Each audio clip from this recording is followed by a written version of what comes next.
what she said in it. Yeah, because I don't remember exactly, but we will record Yesterday, it. or was that last week? You know, there's a Million MAGA march today in Washington, D.C. No, Trucks I have been didn't. driving across country. I'm not seeing it. Some of them coming from all the way from California to DC, but a lot of them from Texas. Big rigs, Yeah. all kinds of stuff. They're going into DC today. There's a huge march or something. Anyway, people mail me emails Yeah, I don't right see. and left. Yeah. Oh, you're muted, Marlene. Am I? Can you hear me? No, I can hear Or you. am I? Oh, never mind. Sorry. Oh, you turned the volume down.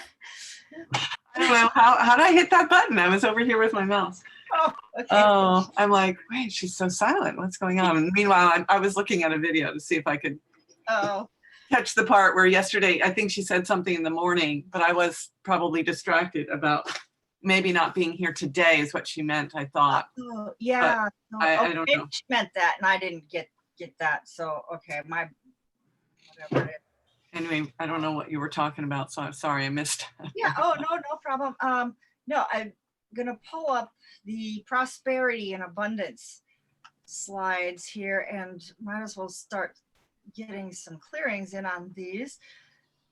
Yay, Carrie and I are both up for that, I'm sure. Yeah, I think we're all Yeah. we're all can benefit from. I'm really kind of questioning myself. It's just not really like me.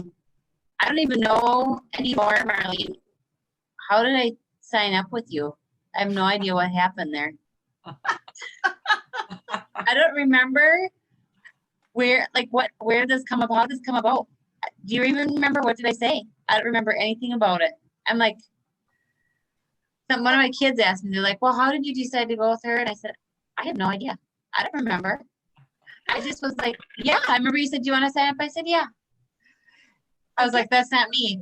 I'm usually like, I need like quite some time to think and talk about this because I can't just, make these commitments like this.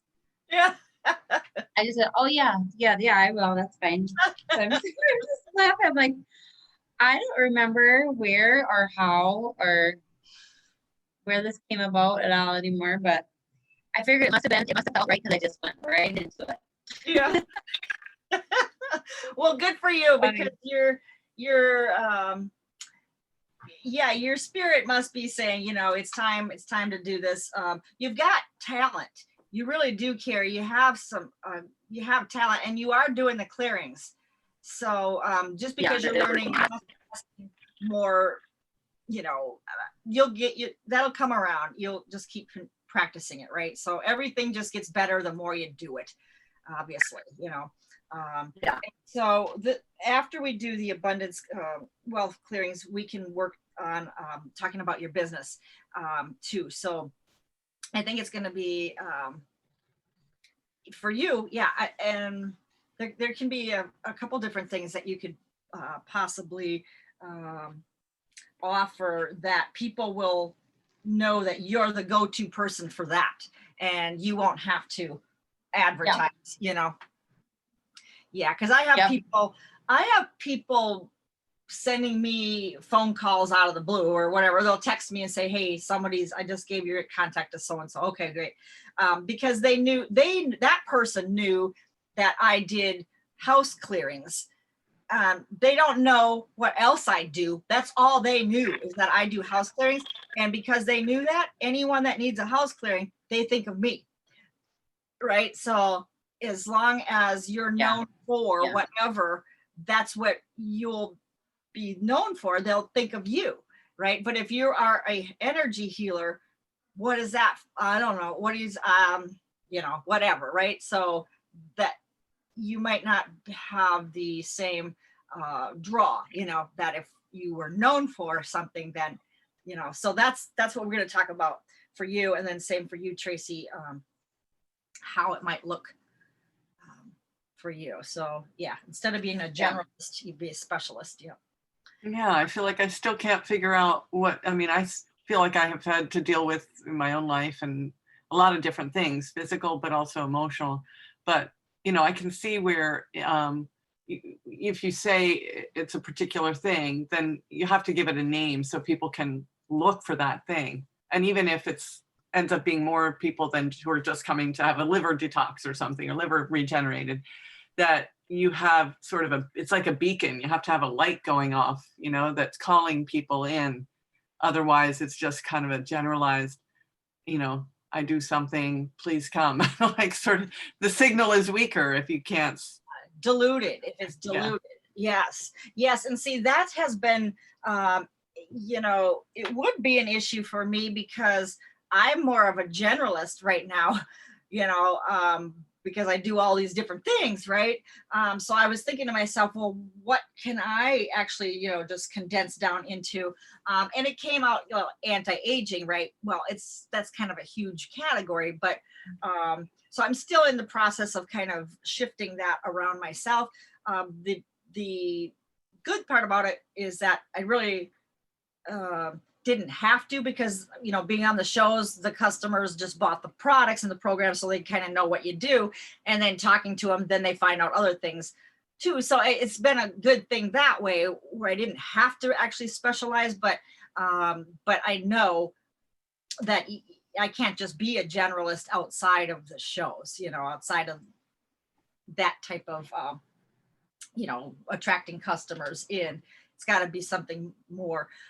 So, you know, And quantum healer isn't enough of a tag to pull in all that you need. That's still too general, even though that's pretty specific compared to other types of healing work, right? yes, yes. And I guess, you know, it's still kind of new in a sense that I'm getting away with just that, you know. But I know myself, being I'm a member of the Arizona Marketing Association, and that's part of the Dan Kennedy direct mail, direct marketing. He's from the direct mail, you know, old time. And he's the one that had the pancreas and the liver that I. Now he's back to work, so it's like, yeah, we need you. We need you.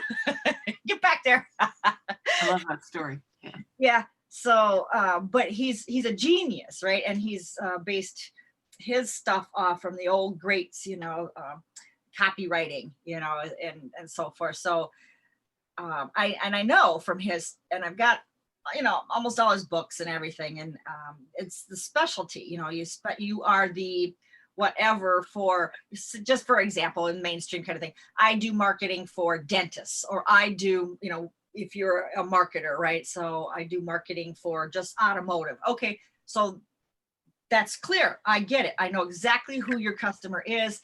You know, you work with, or I work with, you know, chiropractors, for example. You know, so then you know how to refer you. But so how do people refer me? Well, something wrong with your liver? No, something wrong with your kidneys. Something wrong. You know what I mean? There's Right. but you know, with the endocrine system, so to begin with, it was more of a midlife woman, you know, with the endocrine system and the hormones and so forth, and that went over real well on the shows. So I kind of stuck with that, and then it kind of morphed into anti-aging in a way where I was doing the different areas around that and the DNA around that, and that's okay, but it's still a huge category, right? So again, you know, kind of chunking it down. So what do you find are your results for like food intolerances? Like you know, in a way, a lot of autoimmune really comes down to your leaky gut and food intolerances and things. So have you had luck with helping people heal up those types of challenges? and that could be absolutely could be digestive, you know, that you are an expert with digestive issues for people. And yeah, leaky gut, it could be the you know, you could be into the constipation, diarrhea, or whatever, and getting people back on track with their probiotics, prebiotics, that kind of thing. So that would be a huge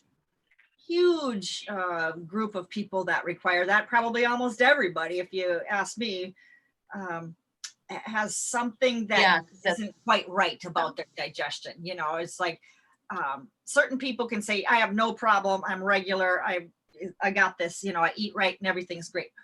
Wonderful. But probably the other half, at least, if not more, has something not quite right with their digestion. And so at some point in their life would be looking for assistance or would be looking for help. Yeah. And a lot of it too is emotions and thoughts, beliefs, right? So just like constipation, it's like, well, what are you holding on to? You know, so maybe you're holding tight to something that you don't want to let go of, right? So, and that just plays out in your digestion, you know, so so you're looking at, of course, emotions and traumas and different things and past lives are all going to be involved with that too. So a lot of different ways to come at the situation. But yeah, I definitely think that would be. Well, since I think Carrie is getting at the idea that autoimmune is such a big topic anymore. You know, almost everybody has something slightly autoimmune-y. And one of the main core things they talk about with that is, you know, the leaky gut, the gut permeation, and food intolerances that kind of contribute to that, or infections, or you know, different toxins. And have you worked with a lot of people who have reversed that if they had something known? Like, I mean, I know that you yourself, they told you you had MS because they saw a lesion in your brain and it was infection. So have you worked with other people? Because autoimmune, well, whatever it really is, it's complex, right? There's all these pieces to it. So it might be harder to turn that around, but have you seen that turn around? You know, then you're going to need to be working with clearing infections too, because then you've got, that's the body, the autoimmune type symptoms or whatever, that's the body fighting something. Right. Yeah, so it's usually fighting, it's inflammation that's created there. And so that's the reaction, that's the symptoms, right? So, but what's causing that, right? So it could be the glutens, it could be infection. So you've got Epstein-Barr virus there again. Well, that comes through basically the liver, but yeah, but it affects the nerves. If it goes into the nervous system, and that's the nerves that, you know, that operate the colon or the, you know, digestion or whatever too. So you've got a few things going. Like, you know, classically they say, you know, people with any kind of autoimmune have leaky gut, and they're so, you know, I mean, the conventional natural healing world now, which is, I think what you're talking about, Carrie, too, is, and a lot of those people do have food intolerances or sensitivities, and I feel like I do in a way, but I don't think I have. I mean, I've worked on it for so long, and I do eat raw dairy, so but that's one of my main proteins, and I know I do well with that, but you know, they'll say, oh, you can't do any of that, right? So because it gives you gut permeations, but yeah, I'm sorry, I couldn't hear you. Yeah. But so I was just saying, like, the idea is like, how can, I personally don't think it's all that. I do think the liver is a lot more involved, because I feel like there is infection in the liver. So for me, if I eat something and then I get mouth sores, I know it's because something, just whatever that is, aggravated my liver just a little bit, that it kind of it flares up a little bit, right? So I do think that the conventional natural healing, in my experience with my own body, I feel like they're kind of missing some pieces and kind of painting it with a broad brush, you know? So I don't know if I'm answering any questions or just talking, but so Carrie, I get what you're going for. Yeah. Yeah, it makes sense, but it's just like, okay, so now, like I said, my one daughter that has really, I would say, pretty severe food sensitivity to dairy. You know, she's kind of gone through a lot of layers and a lot of things. She's working through them, but it's almost a little nerve-wracking for her, because if she accidentally eats something, she won't be sleeping for 2 days. Yeah. Her whole system just gets, you know, whatever. Where whether she chooses to eat it or wishes to eat it, you know, every day ideally doesn't really matter, but it'd be nice that that could be kind of cleared out so that she could not have to constantly be like really worried, like, oh my gosh, what if I eat something? She's like, are you sure there's nothing in there? So those types of things would be nice to alleviate. Also, it of course indicates the system is still really kind of in a inflamed Fragile. state, Yeah. leaky gut eyes or whatever. But Okay. yeah, I don't know, you know, Marlene, if you've been able to have luck with getting Well, to some of those.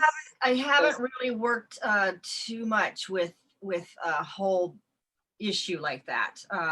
Now I have had the Okay. digestive program, and I'll just say that a lot of people signed up for it. I did have a lot of interest in it. So I did the live stream for them, and you know, some people I worked afterwards with sessions and so forth, but as far as devising something past that, I haven't.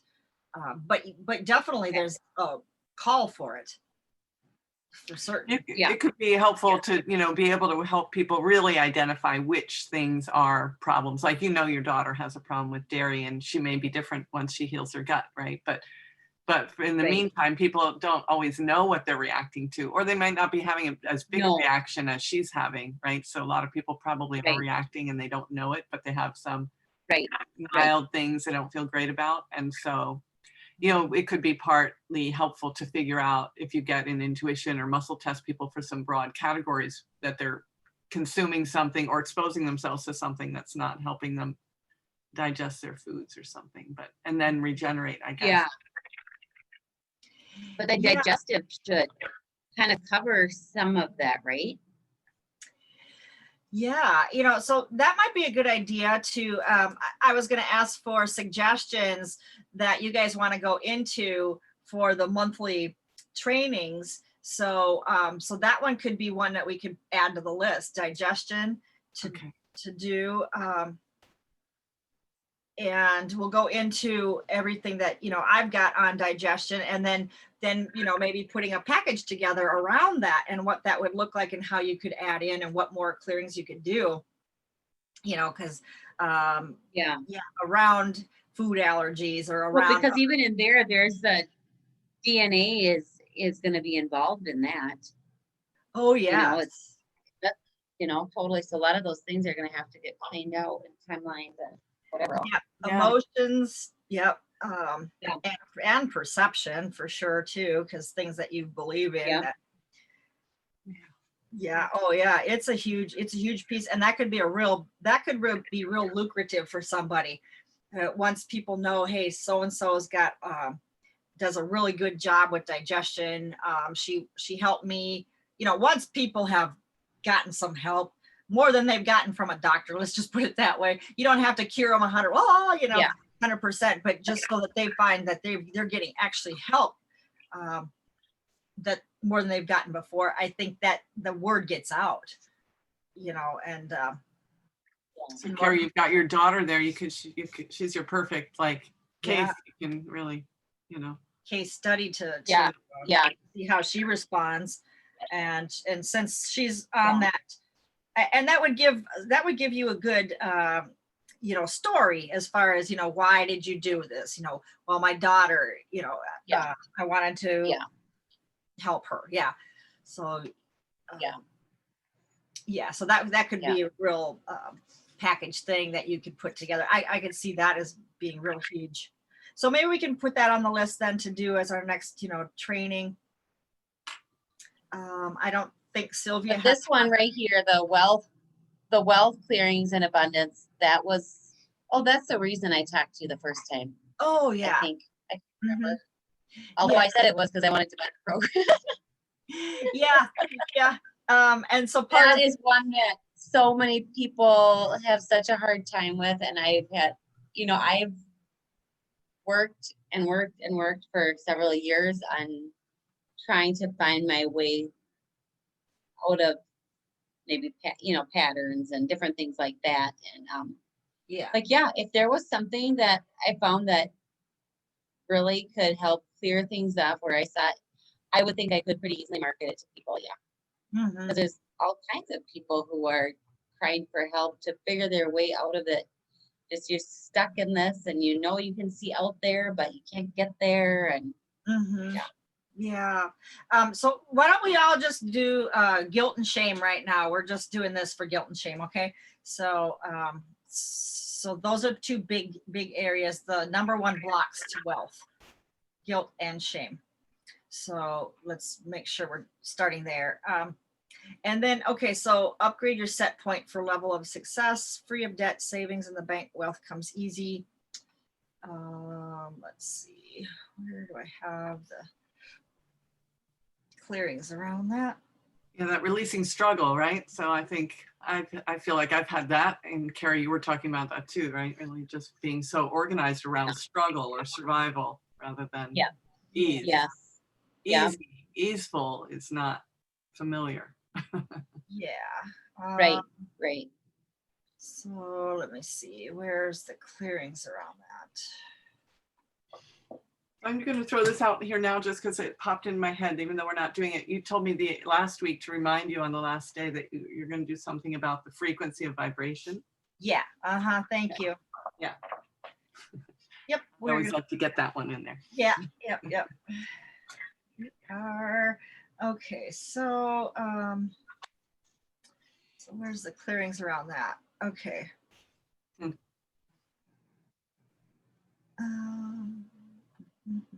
Nice to have a baby. It's nice to have a baby in the room. Baby in the room. I don't want her to be too much of a distraction for folks, but she likes mom, and most of the time, I mean, she won't let anybody hold her. So they kind of appreciate it when I have her over here as much as possible, because then it kind of frees them up when, I don't know, she takes one look at anybody and she starts hollering usually. But she's really happy now, so I'll have her go with sister, and she'll be happy. She's a sweetie. Babies are so cute. They have their own thing, their own energy, right? Yeah. Yep, they sure do. They come in so innocent. It's just a shame what happens to society. Human life is an experience, right? Yeah. Yeah. For sure. Okay. So the actual clear rings. On this is. Yeah, I don't think we got any documents today about it, did we? No, I didn't send it. I'm just looking here to see.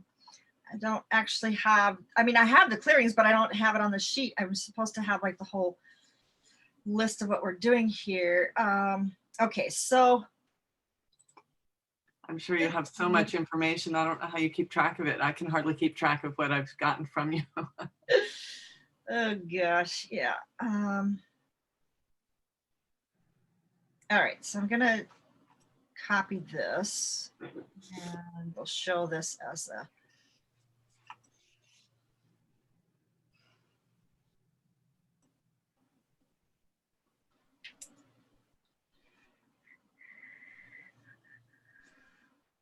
There we go. All right, so yeah, so the number one blocks to wealth is guilt and shame.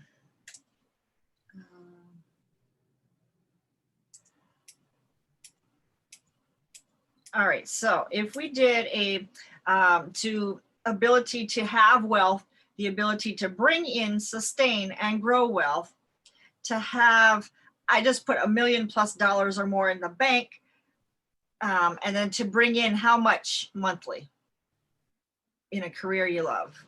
What should we put there? You're probably talking to the two worst people to come up with a number. $1,000. Yeah, no. I mean, 10,000 if we start with 10,000. Yeah, let's at least go with 10,000. Yeah. Okay. That sounds good. All right. So 10,000 would help a little.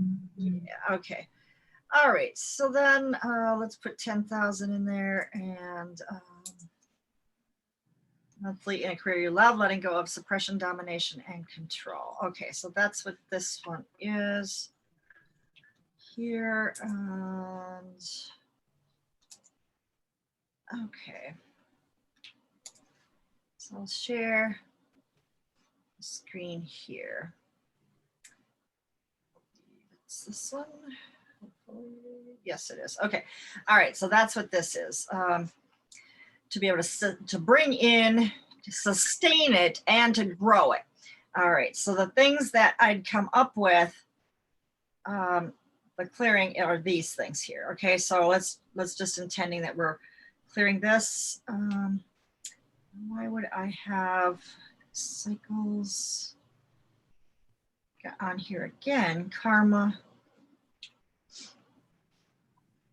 You probably went through 2 different charts, maybe, right? Yeah. Cycles. Okay, cycles for, this is like mind, this is perception. So cycles in perception, and then cycles, this is in emotions, and then cycles in Amplification. amplification. So that's why it's there 3 times. Okay.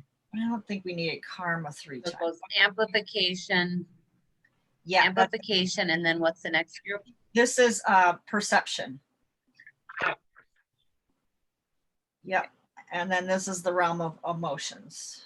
So normally if you're checking, this is just a technical thing, when you're checking, going through charts and it shows up, you get it again, this, you go through and you got karma 3 times. Do you put it on the chart 3 times? Or do you, and clear it 3 different times because it came from 3 different, like, You'd have to muscle test for it. Yeah. okay. Yeah. Cycles is definitely there, right? Because I feel like there's a cycle for me where the energy gets going and then it kind of like fizzles out. It's like, Okay. it doesn't take off, right? So Yeah. Okay. That's interesting. or something comes dramatic, like you get cancer or somebody dies or your husband leaves you or something like that happens. That kind of shifts, that you can't, it's not something you're making up in your head, right? You can't ignore it. Right. That also happens, right? Yeah. Crises. It's like a cycle of crises. Yeah. Yeah. So something coming back again to mess with your finances. Yep. Yeah. Oh, yeah. And then, Yeah. so then you've got the curses. So you've got dark energy cursing humanity anyway, and your finances, right? Telling you how much you can make, or messing with people's social security, whatever it is. Yeah. Keeping people in a downward pattern of Survival. Independence. Yeah. So I think that's my poor friend. Every time she calls me, sorry, I can't talk. Every time lately. She was like, yeah. Okay. Yep. You got to put on your clearing chart ability to have all this and friends too. Like. And keep my friends. Yeah. I know. And this was on the chart, but again, I'm not even getting, I mean, for me, it's clear. I don't know. Maybe you're getting it still needs to be clear. It always feels really weak to me. But, definite. Yes. Okay. Very good. Yeah. It shouldn't take much at all to clear that. Now, soul contracts, this is in the way because somewhere, these are the things that we made deals with the devil or, darkness somehow, somewhere in the last 100 lifetimes. So maybe we needed something and we were provided that, but with a stipulation that you would be a pauper or something, or, not have your power or great wealth or anything like that. So who knows what you agreed to, but they've taken things from us because of the contracts that you have made some point or another. So again, rip them up, made in a different dimension. It doesn't even apply anymore. It's so invalid. So whatever that happens to be, see if that clears easy enough for you. And you can count how many there were. And sometimes this could be up in the millions for some people. So you may even just start with 1,000, 2,000, 3, see if 10,000 or whatever. Once it's clear, can you go back and count how many there were? Yeah, you can say how many were there to begin with before I cleared them.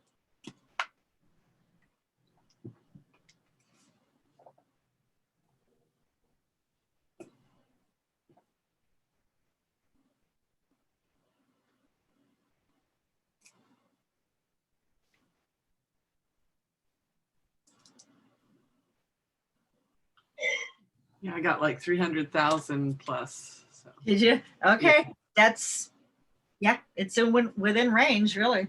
yeah. I am not, I don't know. Not sure. Let's check for, this could be a big number, so we'll just check for you, see what you get.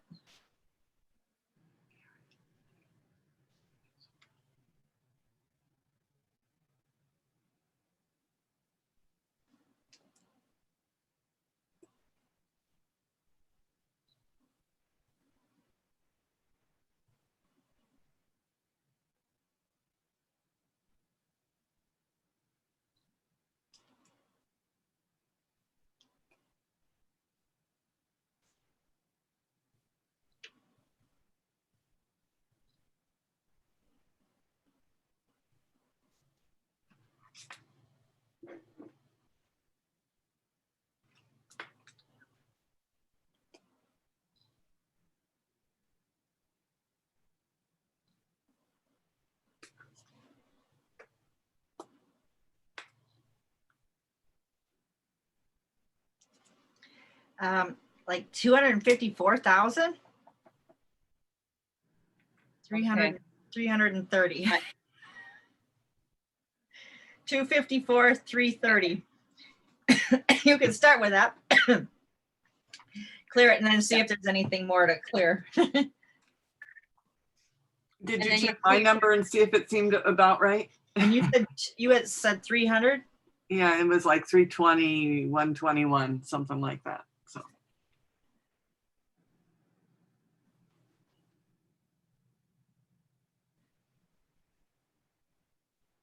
Yeah, that seems about right. Uh-huh. okay. Yeah, so we can start with these numbers and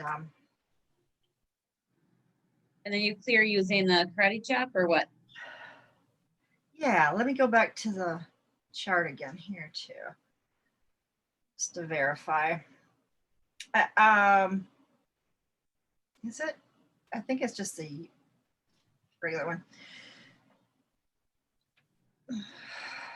I find they clear pretty quickly though. Is that true? Yeah, that's just the regular one. But yeah. And as a matter of fact, if you just say, Done. I no longer, I am not agreeing to these contracts. These are made in a different dimension. These are not valid and true for me at all anymore. I've canceled, cleared, and deleted all of these contracts. And then I just actually rip them up, just flush them down and let them go to the center of the earth. And then you can see beautiful healing coming in instead, and wherever those contracts may have affected you, just bring in the beautiful gold into all those areas. So it just replenished, just kind of brought in the beauty instead of the obligation, right? So this was like you've obligated yourself. So how does that feel when you've obligated yourself to things that you really didn't want to do?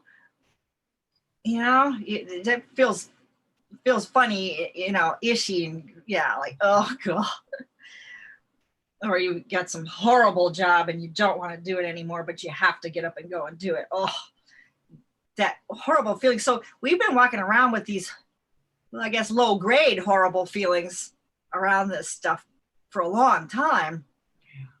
Going, yeah, I gave away I gave away my power. So to me, that feels cleared already. But Yeah. Okay. Yeah. And it certainly could be. Yep. Okay. So we'll just kind of put 0 there.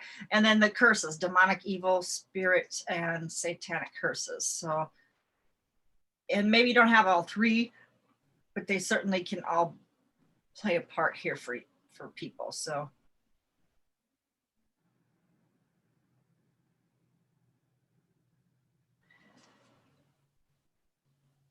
And this could be the chop or just regular.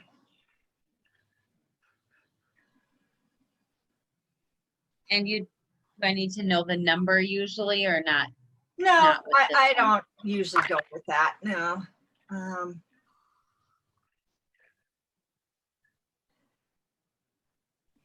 Yeah, so for me, I only have one of these three that is still valid for me that I guess I haven't cleared before. So, and I had just a real small number of soul contracts. I guess I've got a few things I hadn't completely cleared.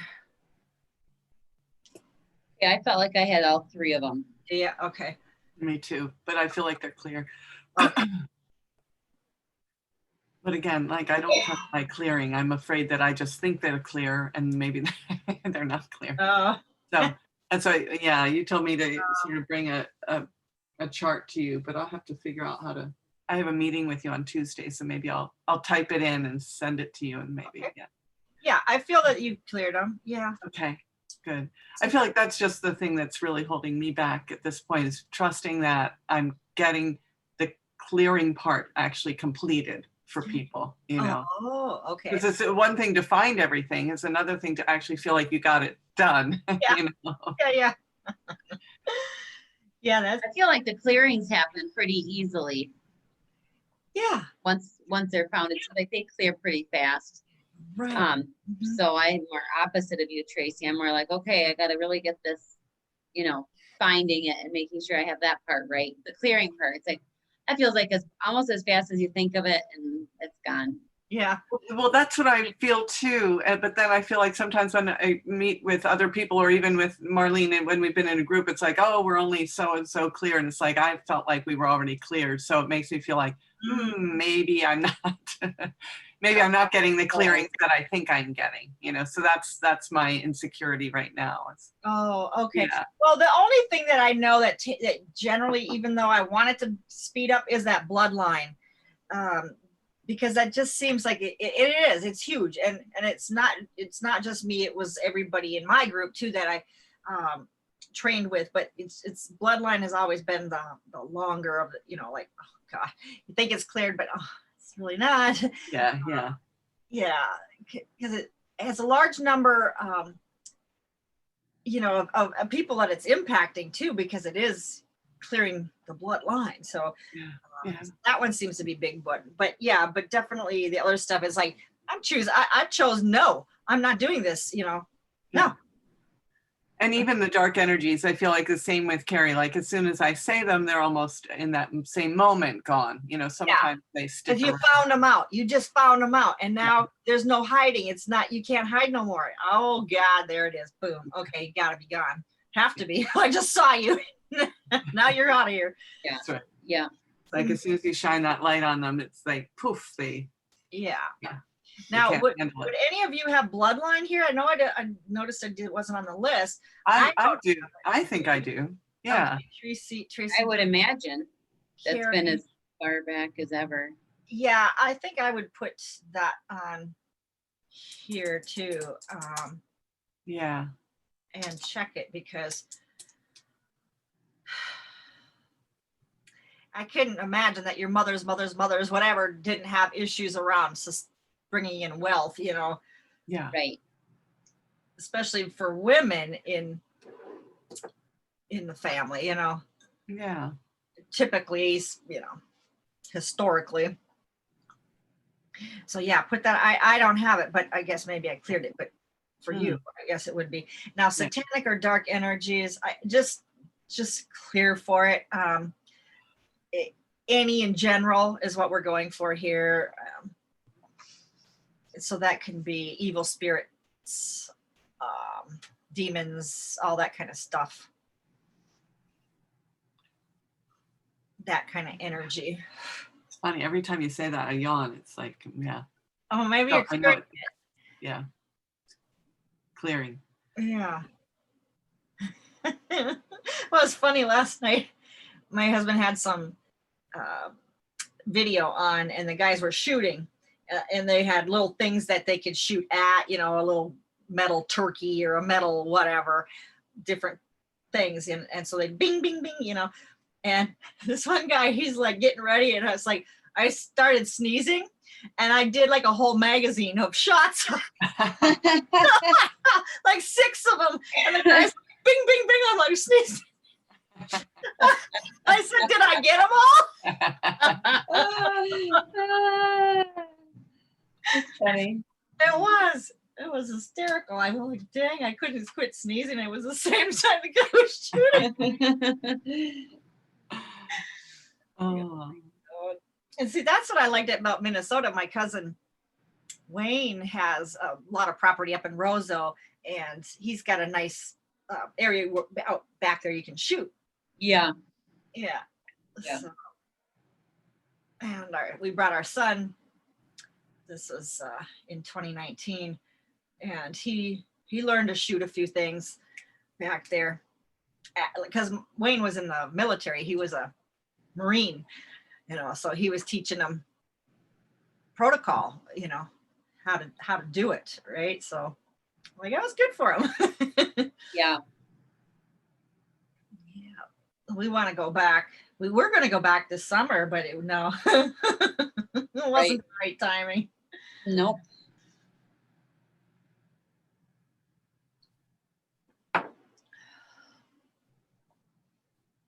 Okay, so you can just follow on the list here until.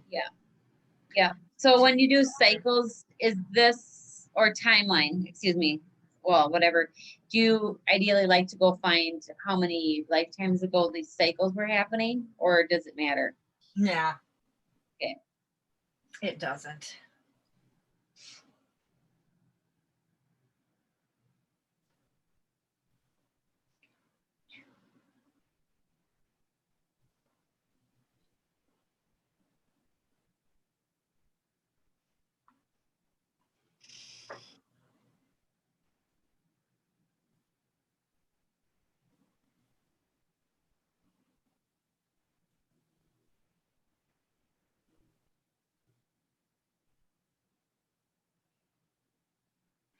And for timelines, Tracy, for you, I get family timelines okay. and mental timelines, as well as physical. Well, family, yes. Mental, not so much, maybe just a little, but, and then physical. Okay. Thank you. Carrie, for you, physical, energetic, family. Yep.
So you're saying we don't need to go into each timeline and see how many lifetimes were there, or just in the physical maybe? For the physical, I do, because I think it's enlightening. And then you can ask, do I need to go into the emotional timeline and find out what happened? And maybe you do, because maybe there was some huge emotions tied around it, and maybe that's what's holding you back. Okay. You know, it could be helpful. But if you get, no, it's not, you don't need to, then just clear it. Do I need to?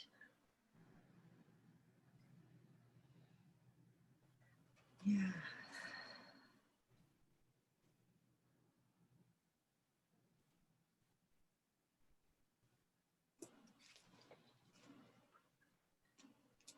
I feel like I'm cleared on that first group. Okay. See if that's correct.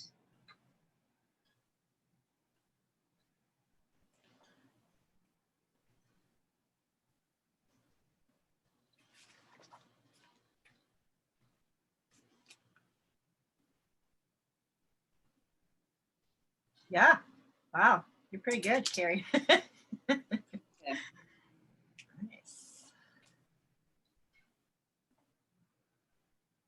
So that's the amplification. The next one's perception. Yeah. Mm-hmm. Yep. Just continue on. I think we should just continue Yep. with these. Yep.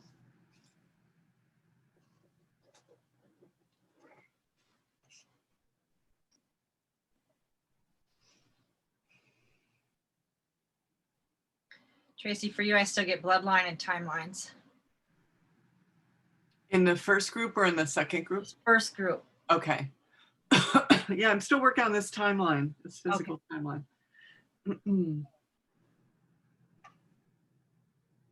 It's weird. I'm getting like young ages, but I'm not getting any information about it. So I haven't ever had that happen. Oh. How many lives ago? Well, I'm getting two. I'm getting a three. It's like a cycle. It's 3 lifetimes and 6 lifetimes. But they were very young. Like in the third one, it was like age 6. That's what I'm getting. And then in the second lifetime that I'm picking up on, which is 6 lifetimes ago, just age 3. Oh, well, maybe your family was having some. Yeah, it seems curious to me that, yeah. Yeah, because I picked up on one I still had out there too, but I was 32. Yeah, I was expecting something more mature, but Yeah. survival, yeah, just drama.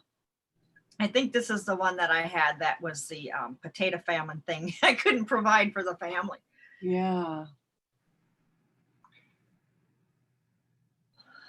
Because we're just looking really at the, from this life, well, from the 1 lifetime back to 9, kind of just checking those 9 lives as the ones that would be most impactful here. Yeah. Right?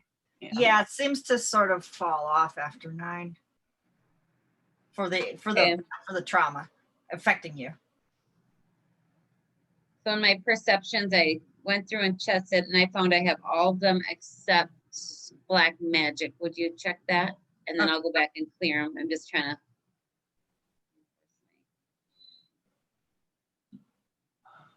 I still got black magic. Not so much. It was kind of weak though. Oh, okay. Okay. Well, I'll clear it anyway then. Atheist thought forms, maybe you just cleared that with very, traumas. Yeah, it was kind of iffy. A little bit. It was kind of weak, but same with trauma. Unless you're clearing it already. Etheric, I'm getting no. Cycles, yes. Timelines, yes. Okay.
So I'm still clearing that bloodline, I feel, but I'm just moved on to the second group. Like that's, you can just keep moving forward, right? So yes, certainly.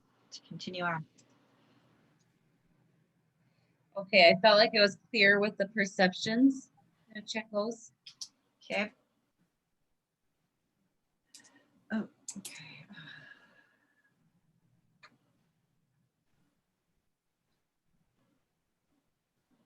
Yes, correct. You are.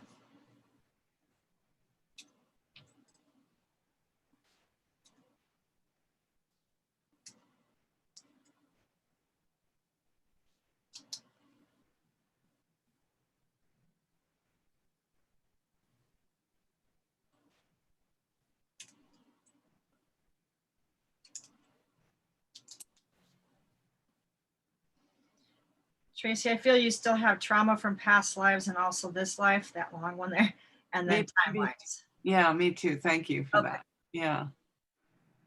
Timelines, I did the physical again. I'm getting those same lifetimes, Oh, but they're older now. So oh, interesting. yeah, don't know what that means.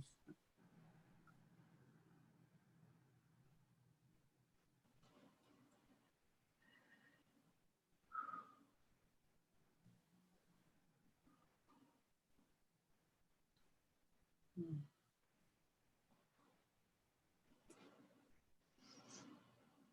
So you've probably done so many timelines for yourself, Marlene. Can you add them all up together and see? So you probably hit each of those 1 through 9 lifetimes. Like, Yeah, but you know, it's like I do this as a job all day. yeah, So it's like after work. It's I not don't like I sit and do this all day, all night either, you know. So I should probably work on myself more than I do. It's like, you know, I was like the Yeah. guy who the Yeah. cobbler whose family doesn't have the shoes, you know. Yeah. Yeah. I know. I mean, I find some real incredible things that you know, I with my clients, and you know, and at the same time that I'm jotting things down for me to do. So yeah, I do things on the fly, but yeah. Well, I'm sitting here thinking, okay, these two are like matching up today, but with totally different kinds of energies. And I'm getting a little story about the 40-year-old, but just like a male trauma. But then I'm thinking, oh, the other day when I was doing all the timelines for the liver, colon, bladder, kidney, like I should see, did I have a 3 lifetimes ago? What were the ages there where I was having liver issues or something like that, right? So Yeah, it would be cool just to have a chart for your timelines, and then every time 3 lifetimes ago comes up, well, what age, you know, now? Yeah. what shows up, yeah.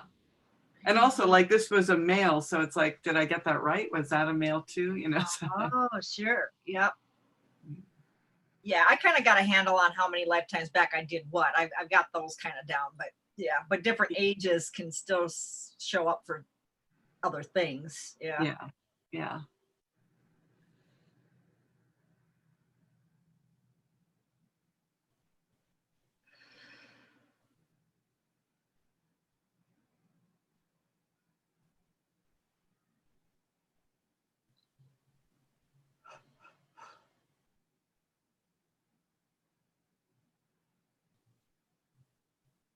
I feel like there's a lot of cords there. Like, no matter how much I pull cords out, it's whenever they show up, you know, I'm just doing sort of what you taught about, just wherever they are, just kind of pull them out. Yeah, pulling them out and then dropping them past your aura layer. You pull them out from in front of you, or pull them out like pull them out wherever you feel them. If it's okay, gotcha. Wherever. Yeah. Yeah, okay. wherever it is, extend your arms all the way out past the aura, then drop. Okay. You then clean the aura. You do the light. Yeah. The aura, or do you just clean it this way? Well, however it works for you. I mean, you can just see light coming into the aura wherever it was dirty, you know, wherever it needed it, wherever the hole was. If it created a hole right from the cord, you just kind of patching it up, you know. Yeah. And then sending in the light.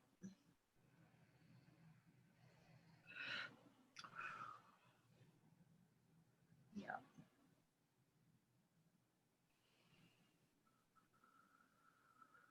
Oh, I guess we did have bloodline here. It's down here with clan. Mm. Okay, well, guess we've already done it. I feel like I got that bloodline clear. I don't know if you feel that Yeah, way. okay. Okay. Yeah, it feels like it. Very That good. trauma, I feel like that trauma is still a little bit sticky. Still there, isn't it? Yeah. Yeah. Uh-huh.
Okay, Marlene, if you want to check those, I went through the emotional group there.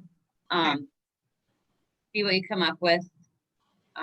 Yeah, Still getting shared energy for you. okay, that was one I was a little bit, I worked on a couple times, that one didn't fall. Okay, and agreements. Okay, what about cycles? No. Okay. An agreement should be real easy too, just like, nah, that was a different time, different dimension. That doesn't apply anymore.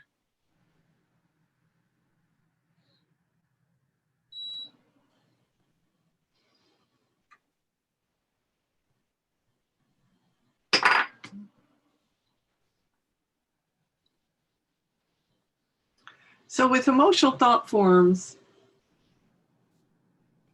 that doesn't show up too much on charts of yours. So how is that different from? There's an emotional chart. Oh, right. So that's fairly that's new to me. Yeah. Yeah. Oh, okay. Yeah. So just here, I'll pull up the description for it.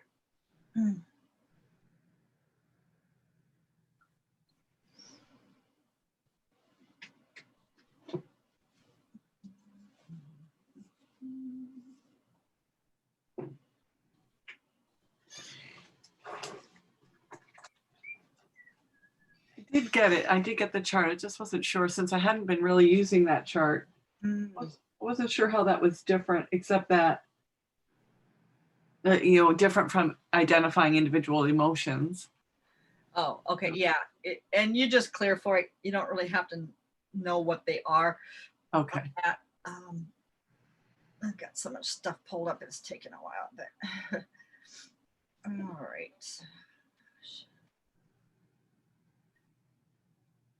So I feel like I finally got through those timelines and trauma, and I've mostly cleared this next batch, but Yeah.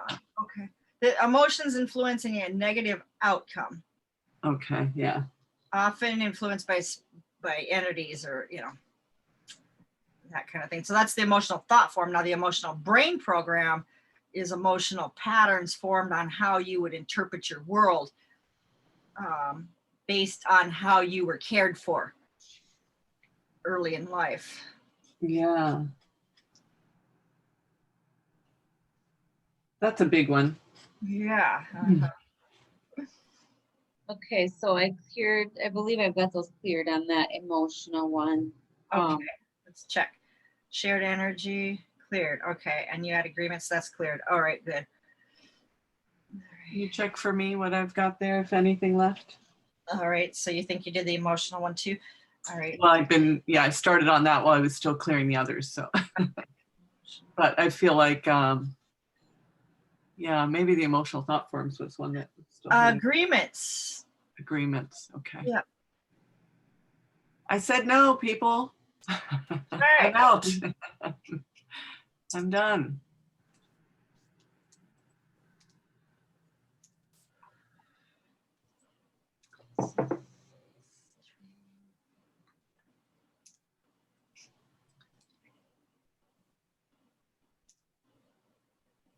Yep, so agreements.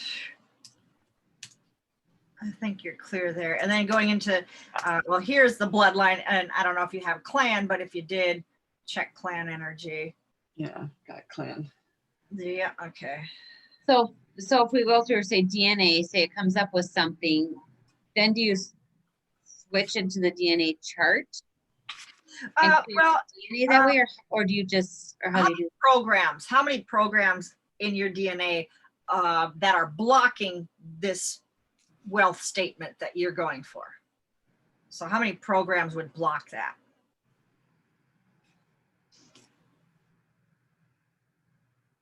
And then clear those programs.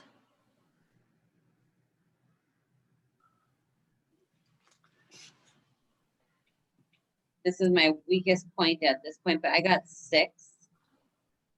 Yeah, could be, sure. Mm-hmm. So I'll I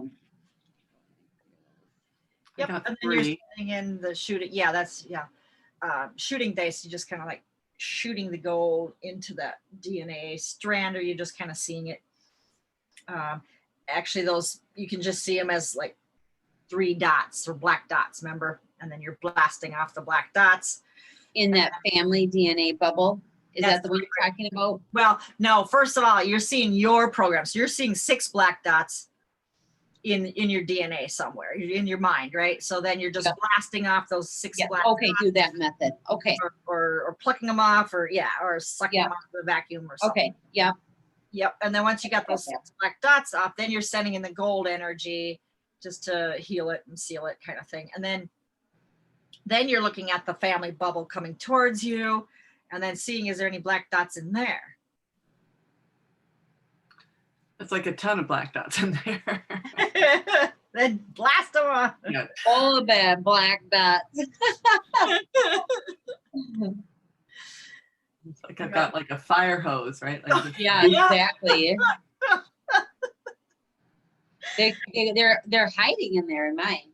Oh, Yeah, wow. like I gotta go around the particles in there because they're just trying to hide. Oh, interesting. Yep.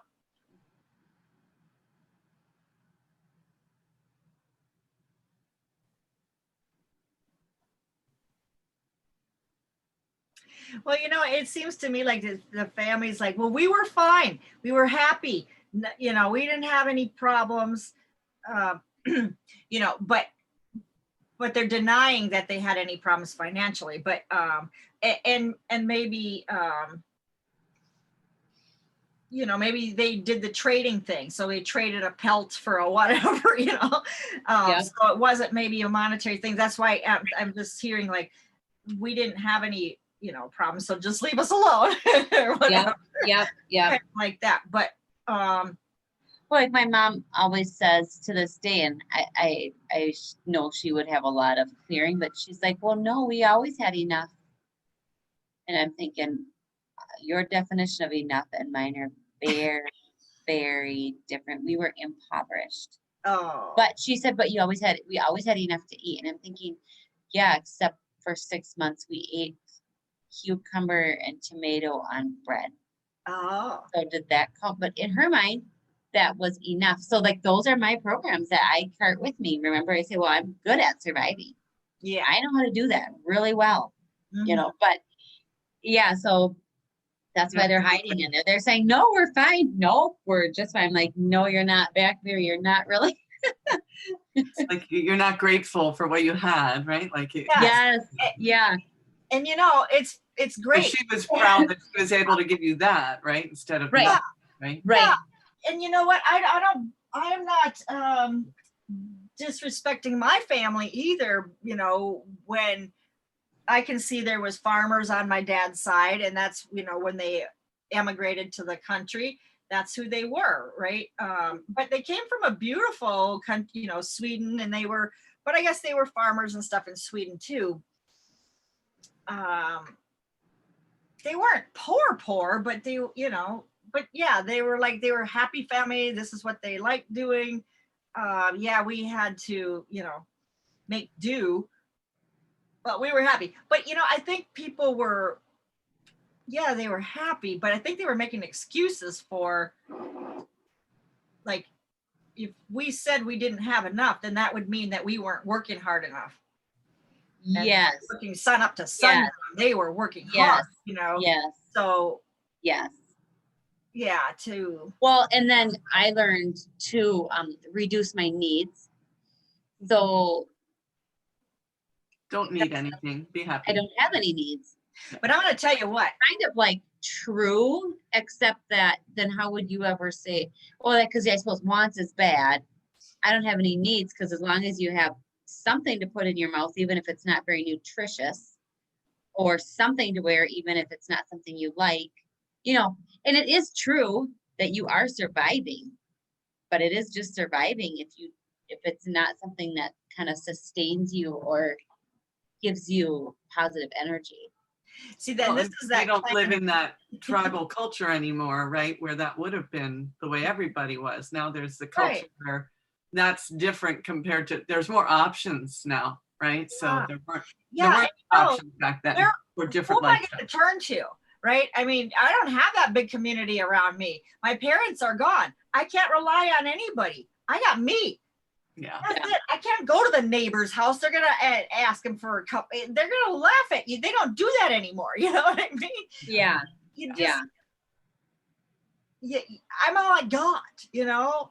So yeah, I do require things, and I, you know, and it's not bad to want and require it. It's really, actually, it's not wanting. It's requiring, desiring, and deserving. And we are so deserving of everything that we desire and require. So that's what it is, you know. So what do you require? Well, you require food, you know. What do you desire? Well, I desire to have, you know, a career I love and that brings in, you know, wealth. Okay. That's the one that's a little screwy, I think, for me anyway. Like desiring things, right? Because I also was in a family where you don't have needs, you know, you just Yeah. be Yeah. okay with what you have, and you give me a piece of paper, I'll do everything I need with that one piece of paper. Yeah, Like yeah, I don't need yeah. 3 pieces of paper, right? Right, right. I'll make it work, right? So that Yep, it's yep. it's you know, it's also resourceful, but it's the limiting aspect is really present there. And I noticed that in my own thinking, like there's a thing about if I get what I want, it's not going to be okay. You know, like it's hard to even want something because something bad always comes with that. Yeah, But yeah, yeah, yeah. You get a little extra money, and yeah, next thing you know, it's all gone for But some that other. God, That something was unexpected cycle. happens. That's trauma and cycles for me. Cycle. Cycle Yes. and perception, you know, Yeah. like that's, you're expecting it to come. Yeah. Yeah, and you are, or I am. Well, not anymore. Don't expect it anymore. Yeah. That's Okay. done. Oh, Right. it's all cleared out of there. Yeah. Yeah, I mean, it's over. this has been the way we've been operating for sure. Yeah. Yeah. Because it's inherited. I mean, everybody kind of, you just hear people talking that way, and then you figure, you know, that's true. Look at that. Just happened to them, you know. But did it happen to them because that it just happened, or because they had this continual thought that this is the way it happens? You know, this is what happens. Right, You know. right.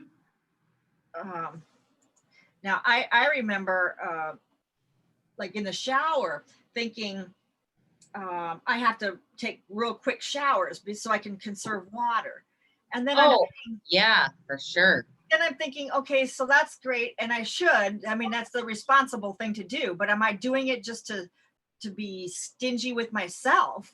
Or, you know, so I started taking longer showers when I wanted to, when I wanted more warm water on my back or my neck, or, you know, felt so good. Then I started not limiting myself. Like, oh God, that feels good. I'm going to just do it as long as I want, you know?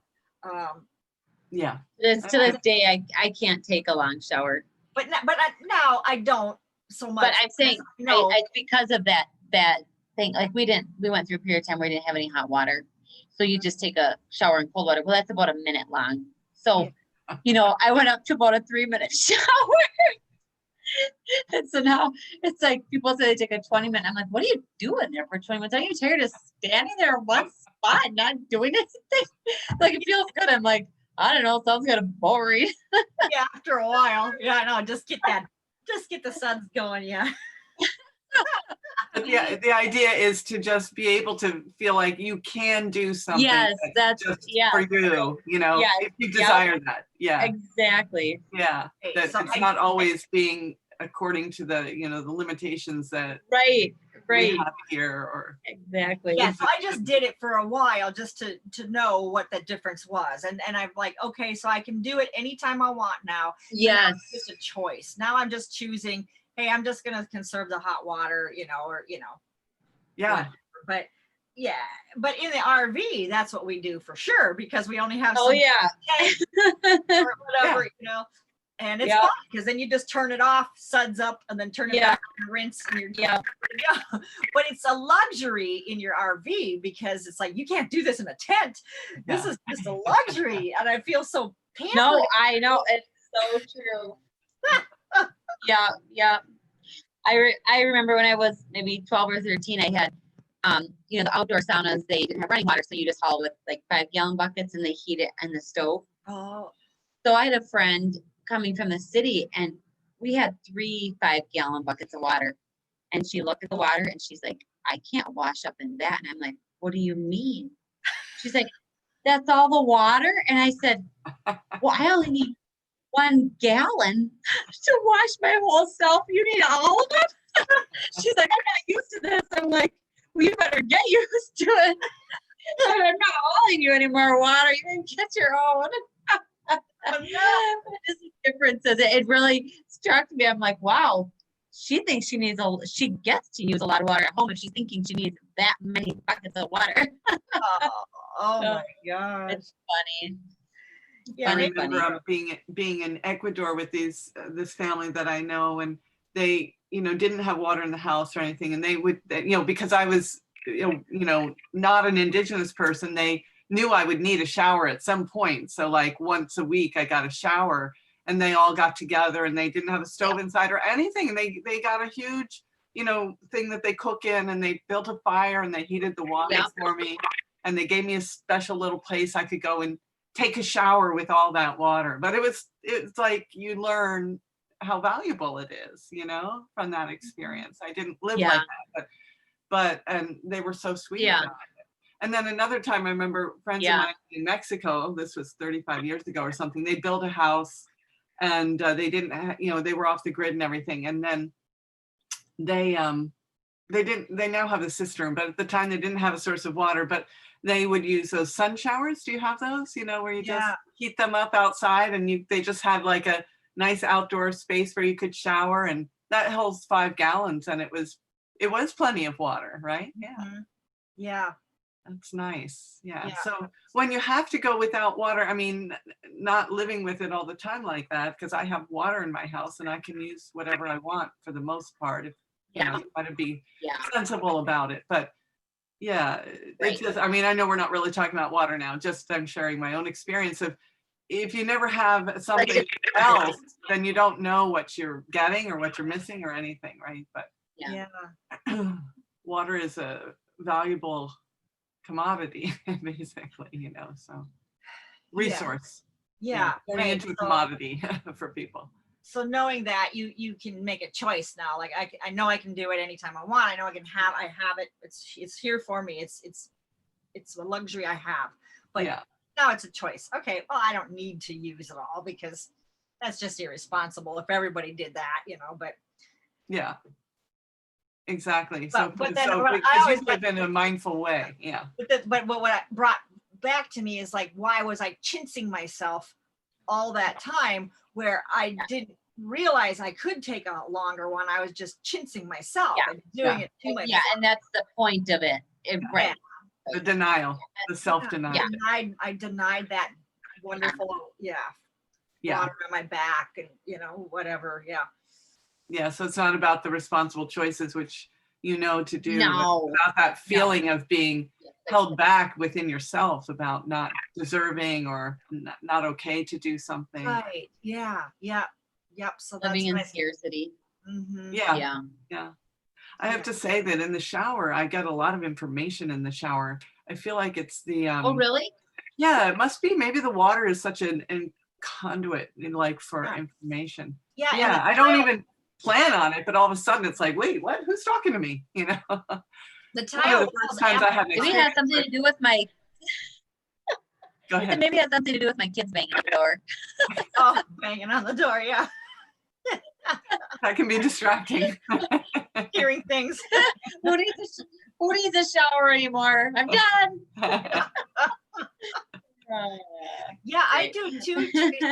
I do find that I get messages too. And actually that's when last night I was in the shower and that's Larry came in again, my cousin, right? And I'm like, Larry, only in my office. Business hours. I know. Only in my office, I said. I'm naked here. Yeah, right. I know. Yeah. Yeah. Yeah, the first time I had someone No, that's talk to me like that was in the shower. It was after my mom died. So I was like 24, 26, Okay. sorry. Yeah. And I was Yeah. like, I turned around because it was like she was right behind me. I was Yeah. like, oh, Yeah. okay, I get you. I mean, I got information before then, but I never heard it like that, like a voice, like an external voice. Oh, It was interesting. Yeah. But Yeah. yep. so something you Yeah, can I'm look gonna have forward to to, try Carrie, that. when you start taking longer showers. Yeah. All right, let's see. So DNA, are we cleared for DNA? And family DNA. Okay. I feel like I'm clear of the DNA, right? Right. And bloodline. I did it, but whether I'm clear or not, yeah. Yeah, I don't get bloodline anymore. Clan for you, no. Carrie, bloodline, no. Clan, no. Me?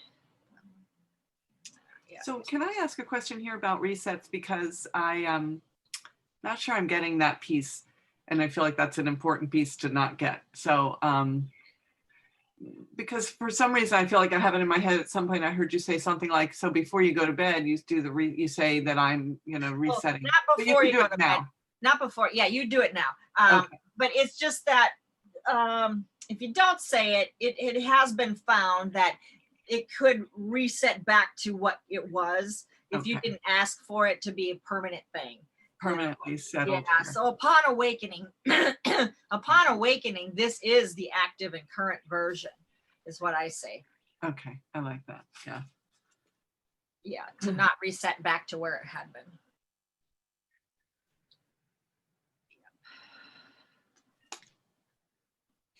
So when we do clearings and you can move out of it and talk or share and then go back to it, that's just, I feel like it's still working once. Yeah, it Yeah, does. right. Okay.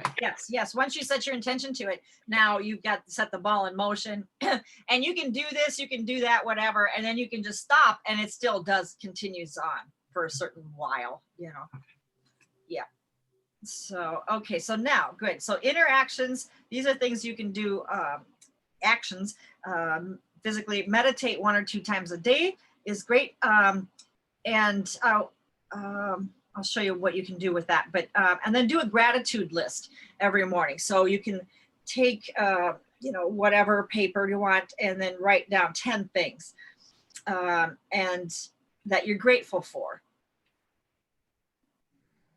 And then you read that list every morning, and you could add to it or take away things from it, adding new. But when you declare that you're grateful for something, you get more of it. When you realize how grateful you are for the water, for example, it gives you a different feeling around it. When I am in my office, I'm like, I look around and I'm like, this is so me. Everything in here is me. And these are my colors. These are my rocks, my stuff, and I'm so grateful that I get this beautiful, it's just a room in my house. It's not whatever, but it's my office. It's my space. And I'm so grateful that I get to work here instead of somewhere else. You know, so that's a big gratitude on my list, is what I've created for myself. And I'm looking back and all the times that I had to get ready and go to work and go somewhere and do something for somebody else. And now I don't have to do that. I don't have to do that ever again. And I'm so grateful for that. I am totally grateful for that. Grateful for what I know. I'm grateful for my teachers who've allowed me to know what I know. And I'm grateful that I stuck with it when I had several instances where it could have been just as easy just to say, this is too much. Can't do it. And then what else am I grateful for? You know, my family, or, you know, whatever you're going to put down there. But yeah, and then just being totally just going through that list every day and reminding yourself of all the beauty and love and things that you have. Now, certainly it's like, that's what the grandparents or the ancestors are saying. Well, we were fine. We were fine. Yeah, because they probably were grateful for the food they had on their table. So they got more food the next day, you know, being that gratefulness. And so you don't want to take that away. That's absolutely what they did to make sure they got bounty coming all the time. So yeah, continue. You could put that on there. I have wonderful nutritious meals every day. You know, the things that you want to continue. You want these things, that are beautiful things in your life. So you want them to continue. And I can't stress enough gratitude, how it, a gal I know, she has a whole course just based on gratitude and all the different benefits of it. You could look it up online, or, you know, things around it, but just know it's very powerful. There's a power behind that word. Great, you know, it's gratefulness, right? So yeah, what's great about your life? Put all the great things about your life in there. And then so then setting your intentions. So this is to be very specific. And so again, a list, you know, if you can do 10 things, great. Make a list of the 10 things that you are setting an intention for yourself. So it could be, you know, your business or career. It could be around your family, whatever it is. And maybe different areas of your life you want to put down there. So maybe money is a obvious one that you're going to set your intention, what that is. So being specific about that is like what we just did with this intention. So this is very specific, that I'm going to bring in, sustain and grow wealth, have $1 million+ or more in the bank, to bring in 10,000 a month in a career you love, blah, blah, blah. But I think down here on your intention, you need to be more specific than that. Like when is this going to be? You know, the ability. So now you have the right and the permission and the ability to have all these things. We've got that now. So now you want to be more specific about how, well, not even so much how, but you got the what, but it's like, now when, you know, I see this happening by, you know, what date, you know, end of the year. I don't know, whenever you want to put that by, but I would see a date in there specific, that you're going for, that you're intending that's what's going to happen. Now, maybe 10,000 a month before the end of the year is a little unrealistic. Who knows, you know, maybe not, you know, but if you have it doesn't have to be this intention. It can be a separate intention, right? So then you have, I have, you know, so now you have it, right? So in your intention, you already have it. So I have, you could just say an additional $10,000 in savings or whatever, an additional 10,000 in savings by, you know, if you wanted to say February 15th or whatever.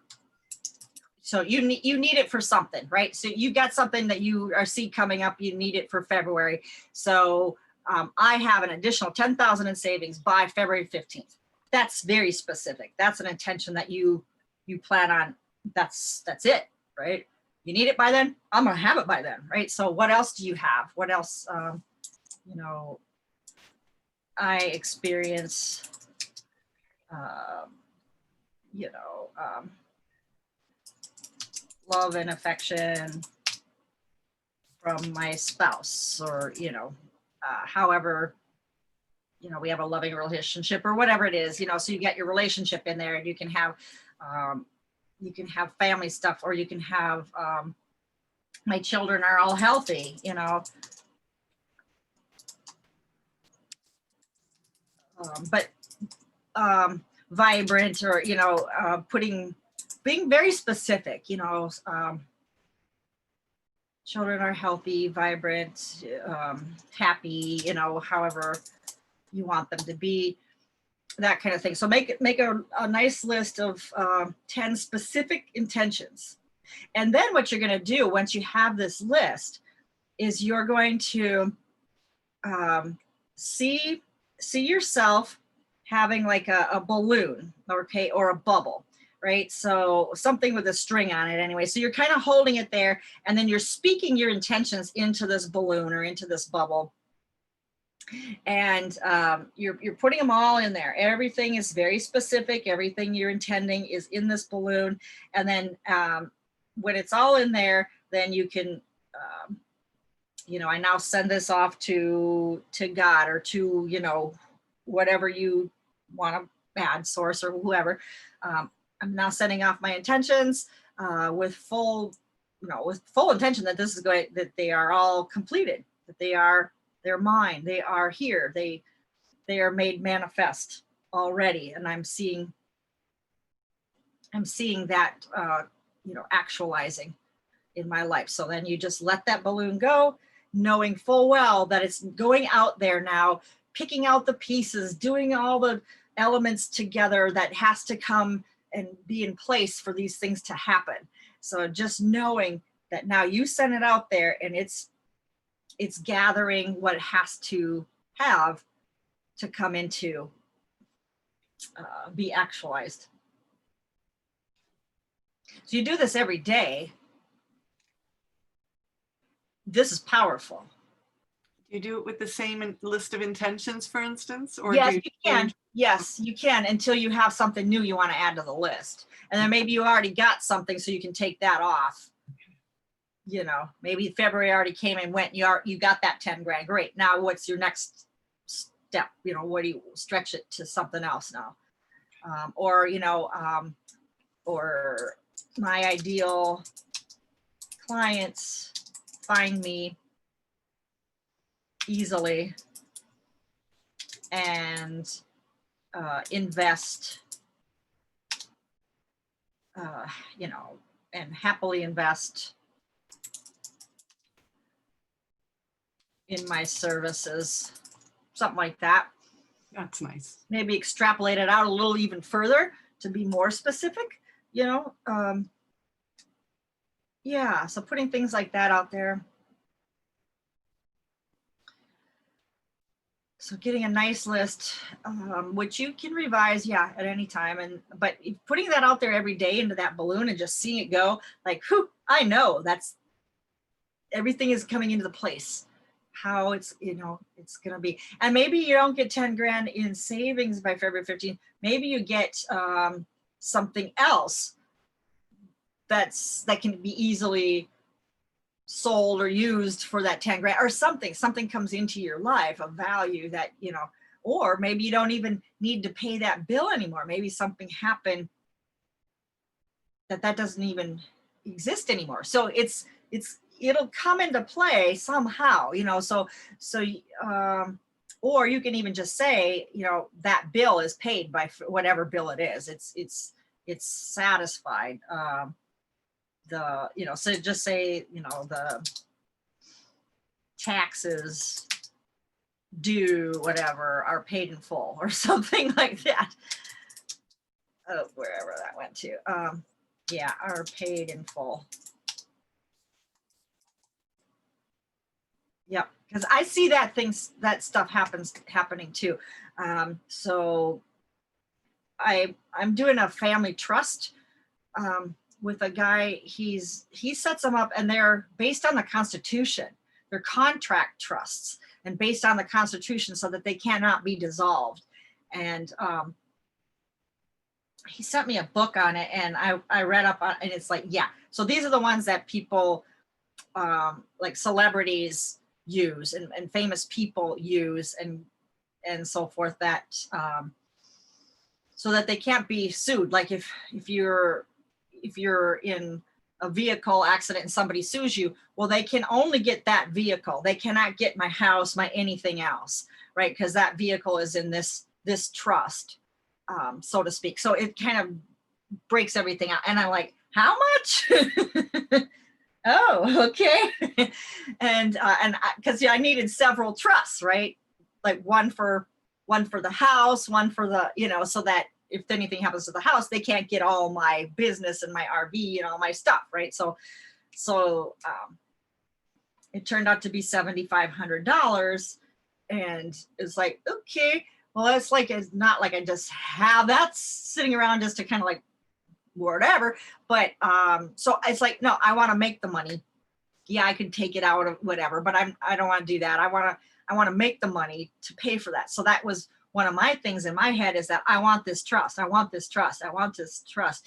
I'm going to have the money to buy this. I'm going to make the money to buy it, not take it out of my savings. I'm going to make the money to buy it. And I did. So it was incredible that the things that came into place at that time to pay it, and so first I paid him $2,500. That was pretty easy, but then it's like, okay, so I need $5,000. I need $5,000 to come in, and boom, I had $5,000 come in. It was like, geez, I paid the trust, and now whatever it was, something else. Oh, well, to be on the shows, you got to pay. You got to pay money. So I had to pay $15,000 by the end of the year to go on the shows again for next year. So just this one show. So then it's like, oh, okay. So I got $5,000 I owed in October. I paid that. So I have $5,000 by the end of November. I have to have that to pay. And then I have another $5,000 by the end of December, right? So now in my bubble, it's that I have the $10,000, for the next 2 payments to pay in additional income. I don't want to take it out of my savings. So money that I make that I can reinvest then into the show. So that's on my thing. And I got the $5,000 for October that came in, and, additional. So this is, for me, it's like just falls into place now. When I need it, it comes. When I ask for it, you're right. You got to ask for it. So when you ask for it, put it out there, intend for it, it will come. So it works, in other words. And these things then is that you are now stating to the universe or the multiverse that I am worth this. I fully expect this to happen because I deserve it. As a child of God, right? So we do deserve this. As a matter of fact, they are talking about, and I don't know if you've heard, talking about a reset coming with the global, well, I don't know about global, but there's a reset with our country coming. You might want to check out the word NASARA, NASARA, National Economic something, I don't know, reset. There's a gal called beachbroadcasting.com. And she has a YouTube channel, Beach Broadcasting. And there's another one that I can't remember her channel name. But what they're saying is, and based on the Bible, and not even just that, there's people who, like this woman, she's with the World Bank or whatever, and she's been coming out lately and telling information about what's going on. This was supposed to happen. There's supposed to be, like they call it in the Bible, the Jubilee. Well, we were supposed to have been having a Jubilee for like centuries and I don't know how many eons, right? And they kept putting it off, not giving the people this Jubilee is supposed to last, I guess, like 50 years or something. I don't know. We're supposed to be in like a celebratory period, you know, with everything, you know, feasts and whatever for a long period of time, just celebrating the beauty and goodness of everything that we've, you know, our fruits of our labors, all of the labor that we've done, it should have been brought a return. But where's our money going, right? So, Well, and also a debt forgiveness was the debt purpose of the forgiveness. Jubilee also, yes, so exactly. that it didn't Right. have to carry through generation after generation after generation. That there was a time when it's okay, it's done.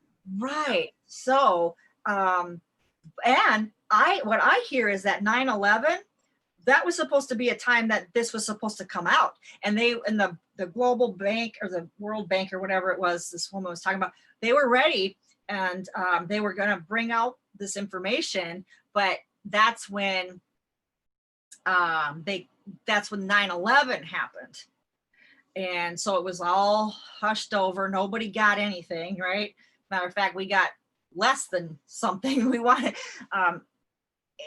And that's when it was supposed to happen. Now, I'm not an expert on this. This is what I've just heard them saying.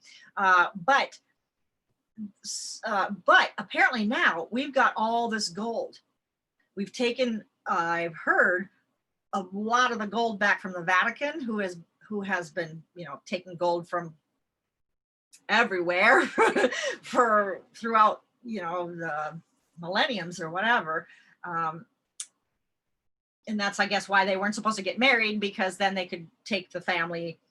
There was no families for the riches to be divided up into. It was just that one priest. And so he gave all of his stuff over to the church when he died, right? So everything always went back to the church. So they just got rich, exponentially, you know, and had all this gold and stuff. I hear anyway that we got all this gold back, not just from them, but from wherever. And we have riches galore, and people, I don't know if they're just testing things around or whatever, but there are real live people who said that their mortgage has been paid. They have no mortgage left. And it's like, we don't know. They owe zero, you know? So maybe they're testing a few, I don't know, but this could happen. This could really happen. It is due the humans here in this country. So based on our Constitution. Now, there was a Constitution, of course, in 1776, and they ratified it in throughout the 1781 and 89 or something like that. That's our original Constitution. But then in 1871, they put in a second Constitution, but this one was put in by the Rothschilds and the Vanderbilts and the whatevers and the, you know, and they put in this layer of stuff where it brought us into like a maritime, like we're chattel. The birth certificate, that's the birth on that ship where that product came into the country. That's what a birth certificate is. But they made us all chattel, property or whatever, right? So from that point, then they started taking away. So what we're trying to do, anyway, the patriots of the country right now are trying to do is bringing back that original Constitution of 1776, where we are a community of, I guess it says like a Christian, just based on a sovereign community. Doesn't say that we are workers or slaves or whatever. We don't have to be anything. We are a sovereign community of Christian people or whatever it's the original Constitution says. We are not chattel or a corporation, right? So that 1871 that they overlaid made us a corporation. And that's why all of our names have to be in capital letters. When, you know, anything with the government, they always type your name in capital letters. Well, that's because the same as when I file my corporate commission every year, I got to pay them $45 anyway and do my corporate commission report or something. That name of my corporation is all in capital letters. That's how they do it. But they put our names in capital letters too, because we are a corporation owned by, right? So they own us, And then that birth certificate, they take that number and it's being traded on the stock exchange. So they're making millions of dollars off of everybody's birth certificates. And even then when it switches over at death, then it's the death certificate, then they're still making money on people, even after they died with that certificate number. So yeah, it's been real hush hush. Nobody really, I guess, knows what has gone on. But it's just been over the years taking away. So finally, children like my 19-year-old has no clue.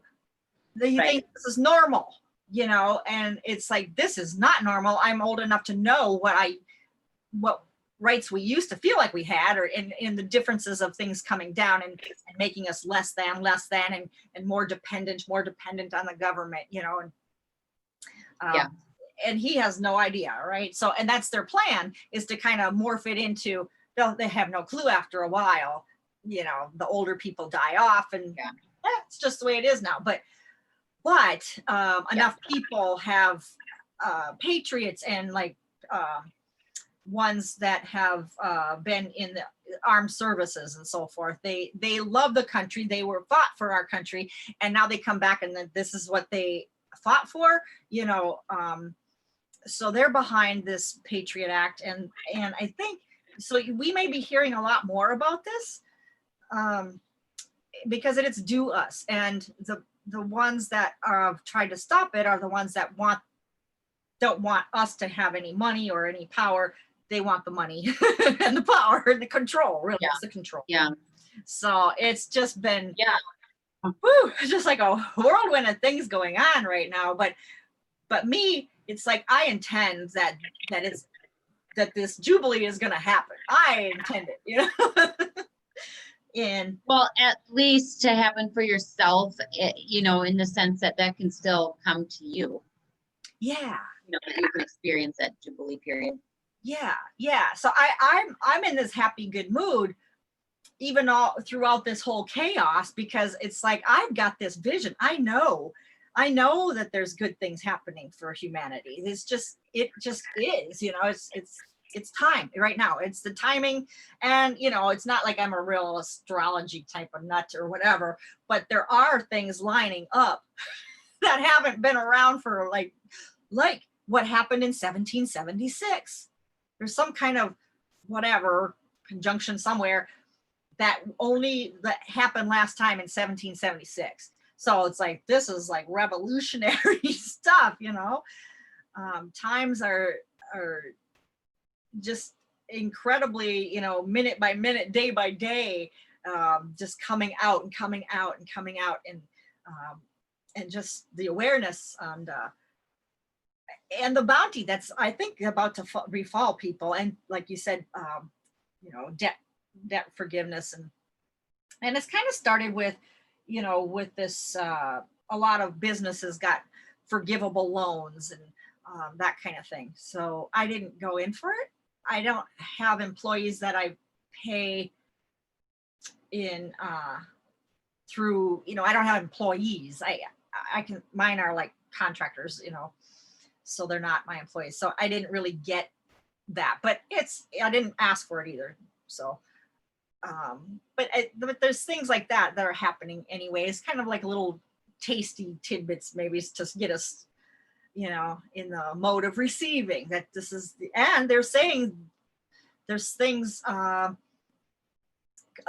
to happen, you know, so I keep hearing that. And so yeah, so these are my intentions. You can put these out in your balloon, whatever it is that you see for yourself and for your family, but then also for your country, you know, or the world, you know, what things do you want to see in the world, you know, or you could say the, you know, alternative healing arts or whatever are, you know, more mainstream. People seek me out, you know, people seek out my healing business or whatever, however you want to do it. But so it could be bigger. So start thinking bigger, you know, and what that looks like for you. So, and I've got more things that will open up your mind to that here as we come up to that. But these are things that if you do these, you're going to be in that, you're going to be participating in your own wealth and how it comes in. So outer actions, yeah, exercising, this, you know, bringing in the oxygen, because that's income, bringing in that oxygen, letting go of what doesn't belong, but allowing that in, and you know, moving and massaging your organs and stuff. So taking daily action in your work, identifying areas where money, love, health can come in or improve, and focus on those. So this is where I have this chart from, it's John DeMartini put this together, but it's an exercise. So you can list 100 areas where wealth comes from to you. And let's see if I've got this on. I think it's on this other sheet, and I'll show that here in a minute. Yeah, John DeMartini. Yeah, he's incredible, knowledgeable individual. I met him in person, and he's just, I don't know where he gets his information, but he's so intelligent. He travels the world and speaks. I think he's in South Africa, actually. Okay, so anyway, let's look at when we minimize and when we minimize, we feel we want to give back. Okay. Give and receive equally. Okay, give and receive equally. Non-equal exchange creates brain noise. Okay, so if we keep giving, but we don't get anything back, that creates brain noise. So you get this feedback, you know, to be sure there's a reciprocal. Okay, so it has to be that you're getting back in, you know, in similar way that you're giving, right? So if you continue to receive but you don't give, that's going to create a brain noise too. So it's going to set us off if we don't do both. So we live by a set of priorities. A hierarchy of values dictates your financial destiny. So most people live in fantasy and delusions. Things higher in value, you find the money for them. Okay, and I think that's where he was saying here, people live in fantasy and delusions. Like, they say they can't afford something, but yet they go buy the 70-inch TV because it's Super Bowl, you know, and because they see them all at Walmart when they go in there. And now you got the, you know, right before Super Bowl, everyone's supposed to get a TV or something. So that's fantasy and delusion, right? Thinking that, well, I deserve it. Well, so maybe you do. Maybe you do deserve it. But what is it though that you say you can't afford later on, right? So it's all your hierarchy of values is going to dictate your financial destiny. So what do you value? They valued having friends over for Super Bowl on one day in February over everything else that year, apparently, because that's where, if they didn't have the money, they did find it for that thing. So things that are higher in value, you will find the money for. It's how you manage what you make. So it's that value, where you put your values. So saving and investing must be in your top 3 values, or at least in your top 5, or you go broke. So somewhere in there, you do require to at least start making a plan around saving, even small. If you just start small, it doesn't matter. And how he mentioned it too is that you can have even little containers, and you just toss in like put a buck into each one every day, or whatever, however you see it working. Or that can be savings accounts or checking accounts. You can open up several of them, and then online, you know, you can do a transfer in. So maybe once a month, then you transfer in a certain percentage of your income into your savings account. And then to the next account could be your investing account. So now you've got money to invest into whatever. you put a certain percentage in there. And then you have one for play, fun, entertainment, and you put a certain amount in there. And then you put a certain amount into, you know, shopping, things that you want to, you know, buy for you or your family, or however, gifts, or however you want it to be. And so you have all these different buckets. And however you put the money in, it has to be on a regular basis that you're doing this. And then over time, you're going to see this stuff because you put value in it. Like, you know, instead of saying, well, if I want to go to the, you know, movie, I'll just go, you know, buy the, well, fine. But it shouldn't come out of your one account. It should be out of that fun account, you know. And if you see that you want to have a vacation coming up, well, then you bump more money into that account throughout the whole year, or throughout the, you know, 2 months from now. Okay, great. Then you bump more money in there. But it's tabulated that that's what that money's for. And you should spend it in there. Like if you have one for vacation and fun, you should go take a vacation and have fun with it. Don't take it out and spend it on bills, because that's not in your, that's not what it's for, right? So you would break this cycle or whatever. But so anyway, money circulates from people who value it the least to those that value it the most. And that's why people who don't have money are broke, because they don't put a value on it.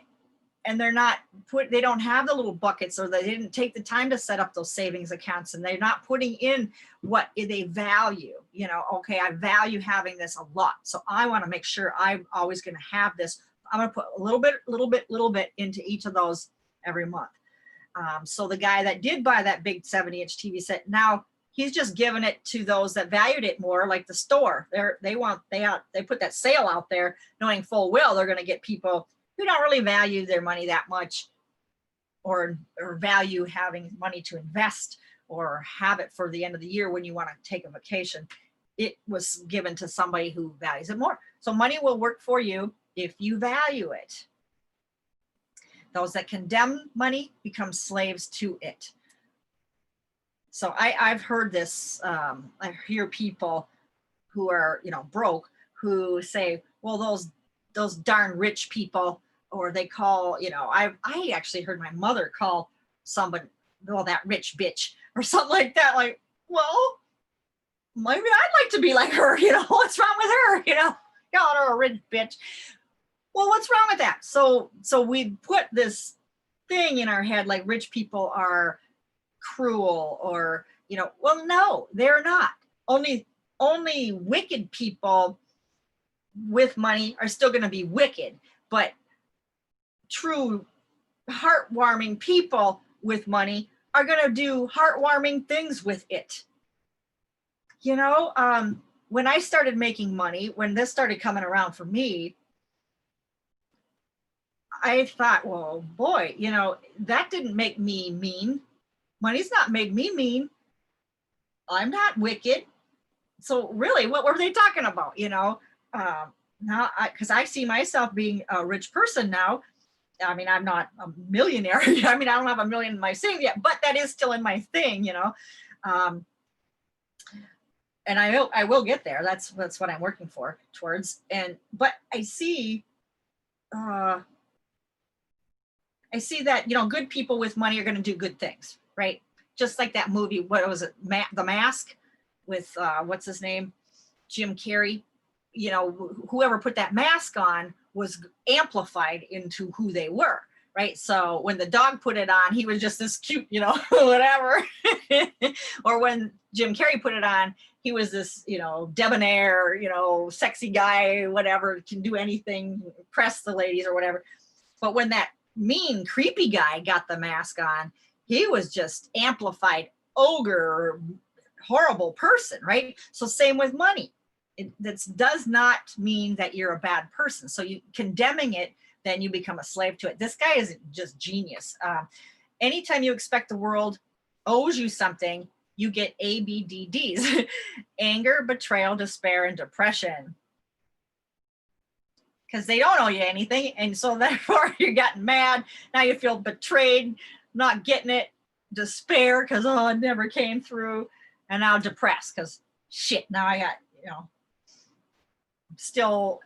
I'm still broke or whatever it is, And I can see that when you're looking at other people's lives and how they operate, because there's someone else I know that gets disability and free medical under Obamacare. So they were thinking, well, I need to continue with my free handout stuff, so I got to vote for whoever's going to give me the free handout. And that's how her mind is, because she needs that, in her mind, needs that stupid healthcare. I don't even want to keep it away from me. But I can see that would have turned out for, she's mad. She expects it. This is, she's supposed to have it. And then if they cut her off, she would feel these things, right? So not in life with the highest values. Dollars equals an exchange mechanisms. You can't manage dollars if you have emotions about it. So there's a science to it. You follow the science and you end up wealthy. So you cannot have emotions around your money. You just can't.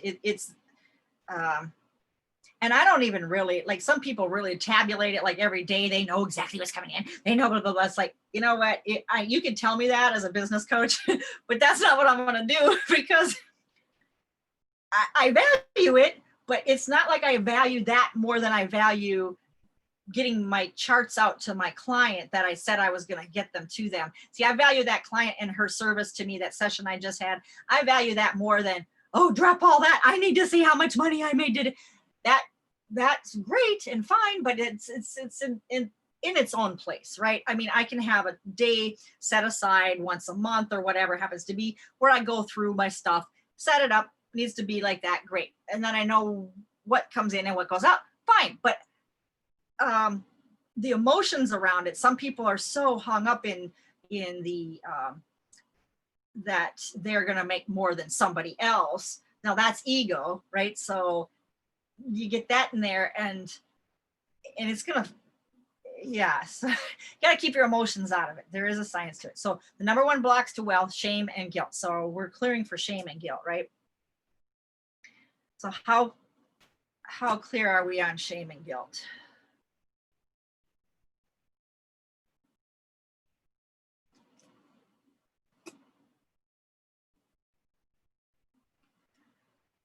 Did you guys get those cleared? I feel like mine are cleared. I do too, yeah.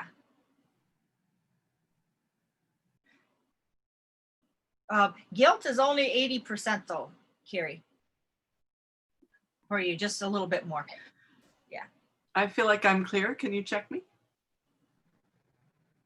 Okay, shame's good.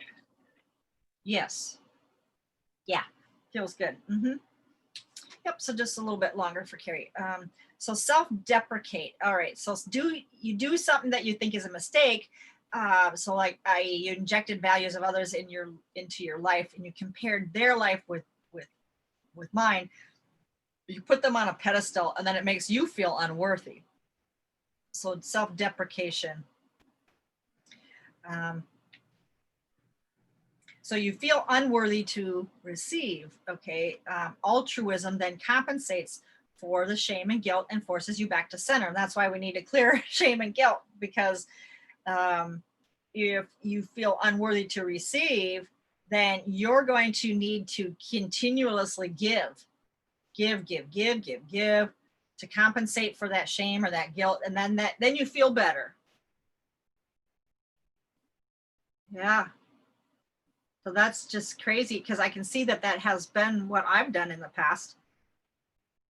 Yep. As a matter of fact, I had a lifetime on my timeline here where I saw that people were taking things from me. I had money, I was making money, and maybe that's a message for me now, because just speaking about the thing that I don't check to see how much I'm making. I guess I wasn't doing that then either. I was just having fun, doing what I was doing, and I was making money, but people were taking money from me and I didn't know it. So maybe I should That's a good, not that I think anyone's taking any money from me. They're not, but that came up on my thing is where I'm continuously giving and just letting people take. But I was giving by letting people take from me because it was like, I kind of knew that it was happening, but whatever, they need it, but they don't need it by stealing it. You know what I mean? I should have been able to give it to whoever I wanted to give it to. But in my mind, I guess I was making up for shame and guilt. Yep. So that's what happened there. So, oh, that's interesting. Okay. So the world on your outside the world on your outside projects the world on your inside. So you have to have value on yourself. You have to have a value on yourself. People give away things because they feel bad to compensate for it. So this is like real core value stuff here. It's like, oh, because I don't think we were taught this, I don't think we were taught to have value. Are you talking, Carrie? There you Yeah, go. I was wondering if I could I take like a 3-minute bathroom break? Oh, let's go. Yeah, let's all do that. Okay. Yeah, I'll pause okay.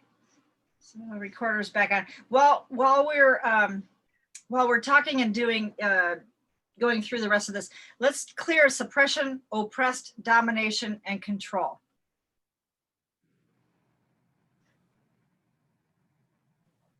Okay, so every time that we do those clearings, we always say letting go of suppression, domination, and control, right? So that's what this is on here for. It's a big deal, because of throughout time, throughout our histories, how often have we been suppressed? How often have we been oppressed, dominated, and controlled?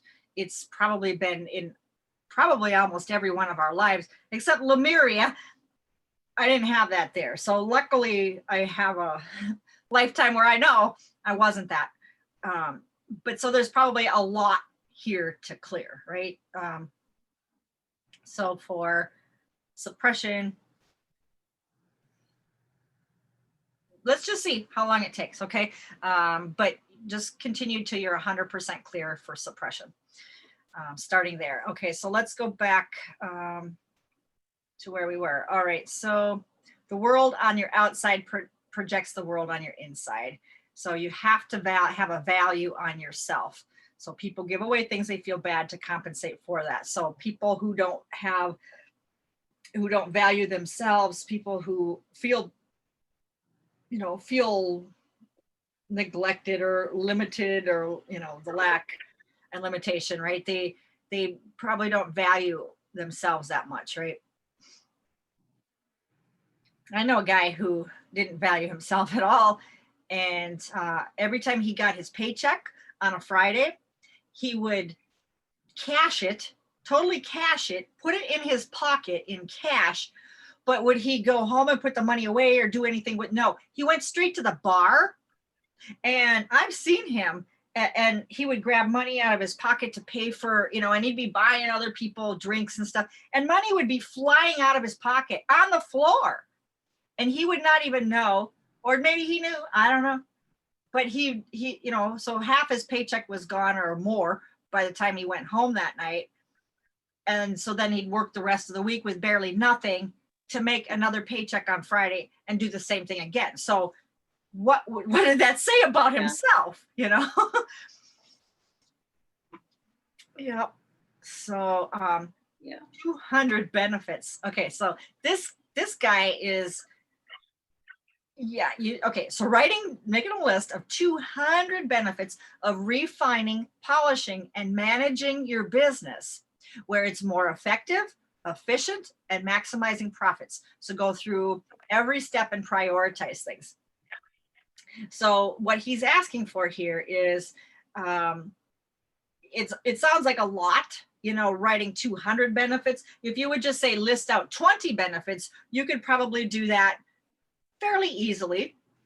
But the exercise of this here is, and the way why he's asking for this is because you're going to go past your conscious knowing. You're going to go past that And at some point you're going to get stuck, you know, maybe after the 20 or whatever. And it's like, oh, I can't think of anything else. Okay, that's the time where you write down stupid stuff, anything that comes to mind, anything, you know, like, okay, I could I could use less printer ink, I don't know, whatever, you know, by not printing all these other charts, or I could, you know, just anything, like whatever. I probably wouldn't do that, but okay, fine, it's on the list. And then you keep writing stupid things or whatever, anything that comes up, until you start getting the juicy stuff starts flowing. And then you can, you know, also ask your higher self and, you know, be tapped in to higher wisdom, and expecting that you're going to get this information. So then by the time you get to number 70, maybe 70 through 150 are just flowing now. And you've got stuff that you never would have imagined,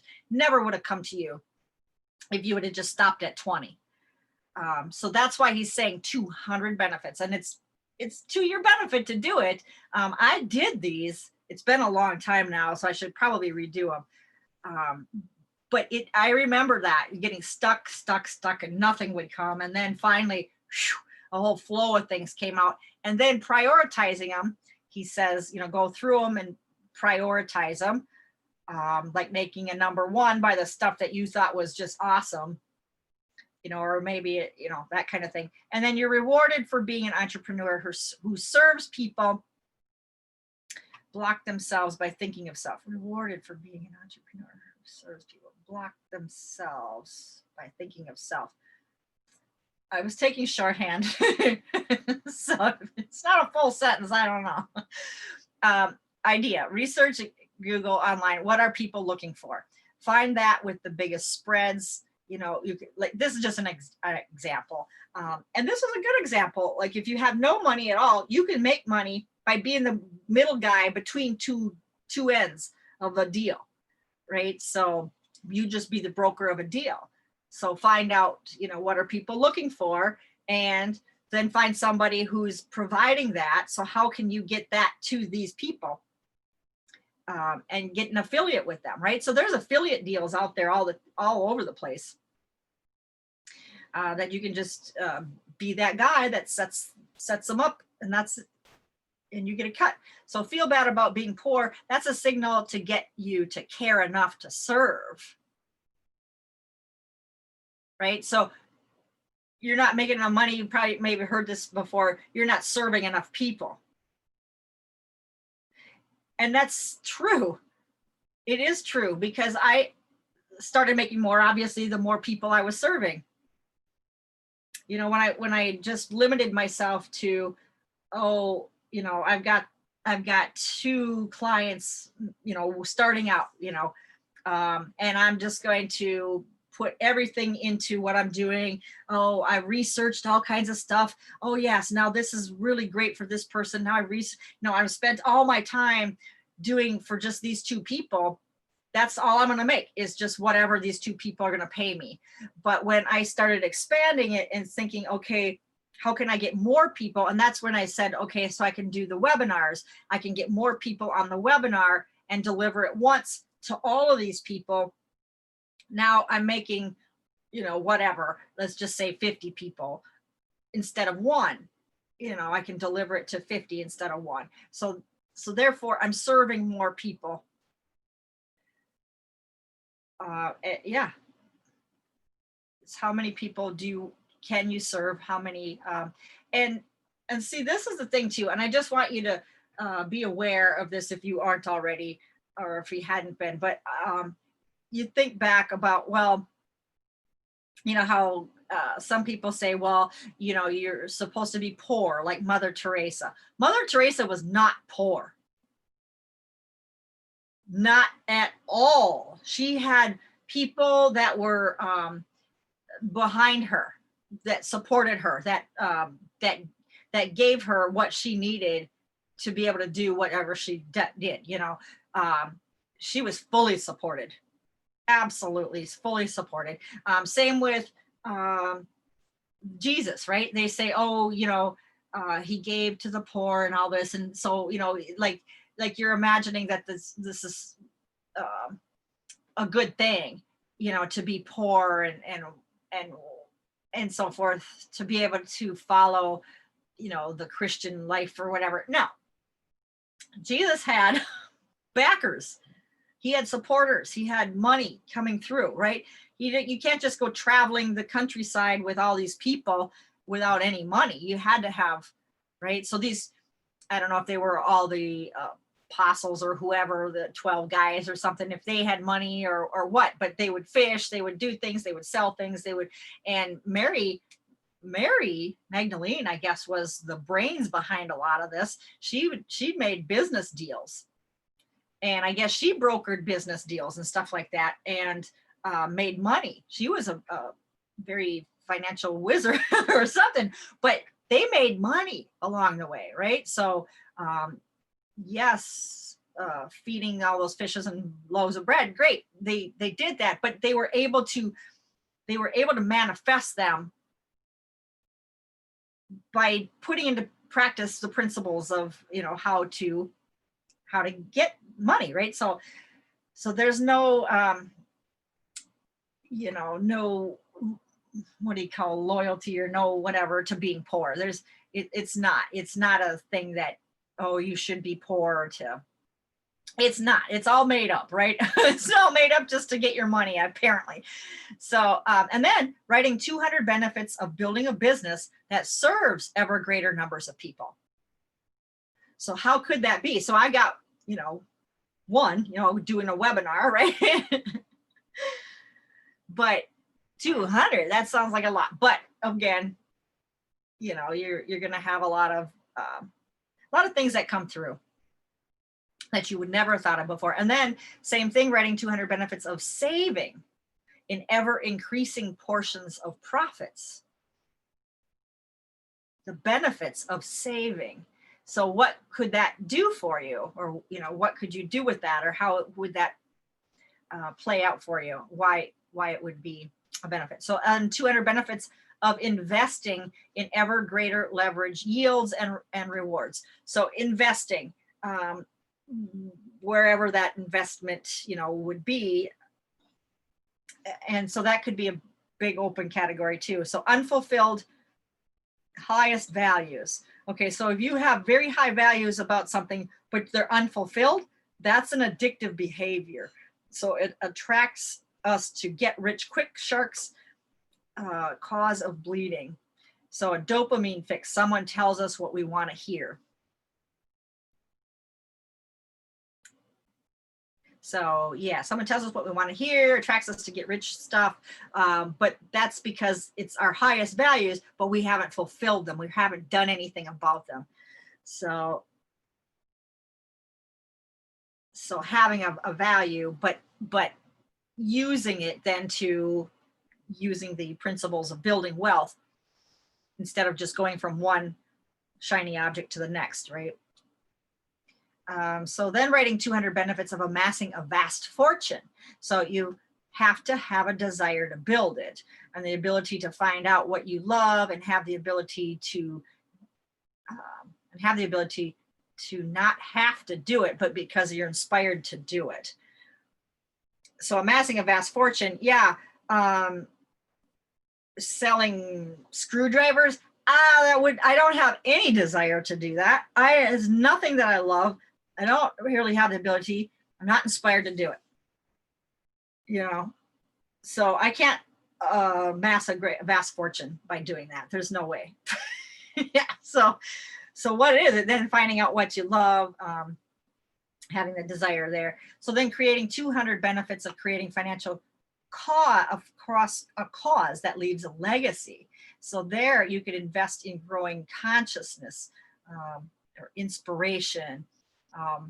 So what is it that could leave a legacy? So invest with accountability, bring millions of solutions. A mission for doing it brings tears to the eyes. What is that mission? Why would you do that? What legacy could you leave that could just leave tears, bring tears to the eyes, just thinking of it? A mission worth doing. So brings millions of solutions. What could that be for people, right? For humanity or for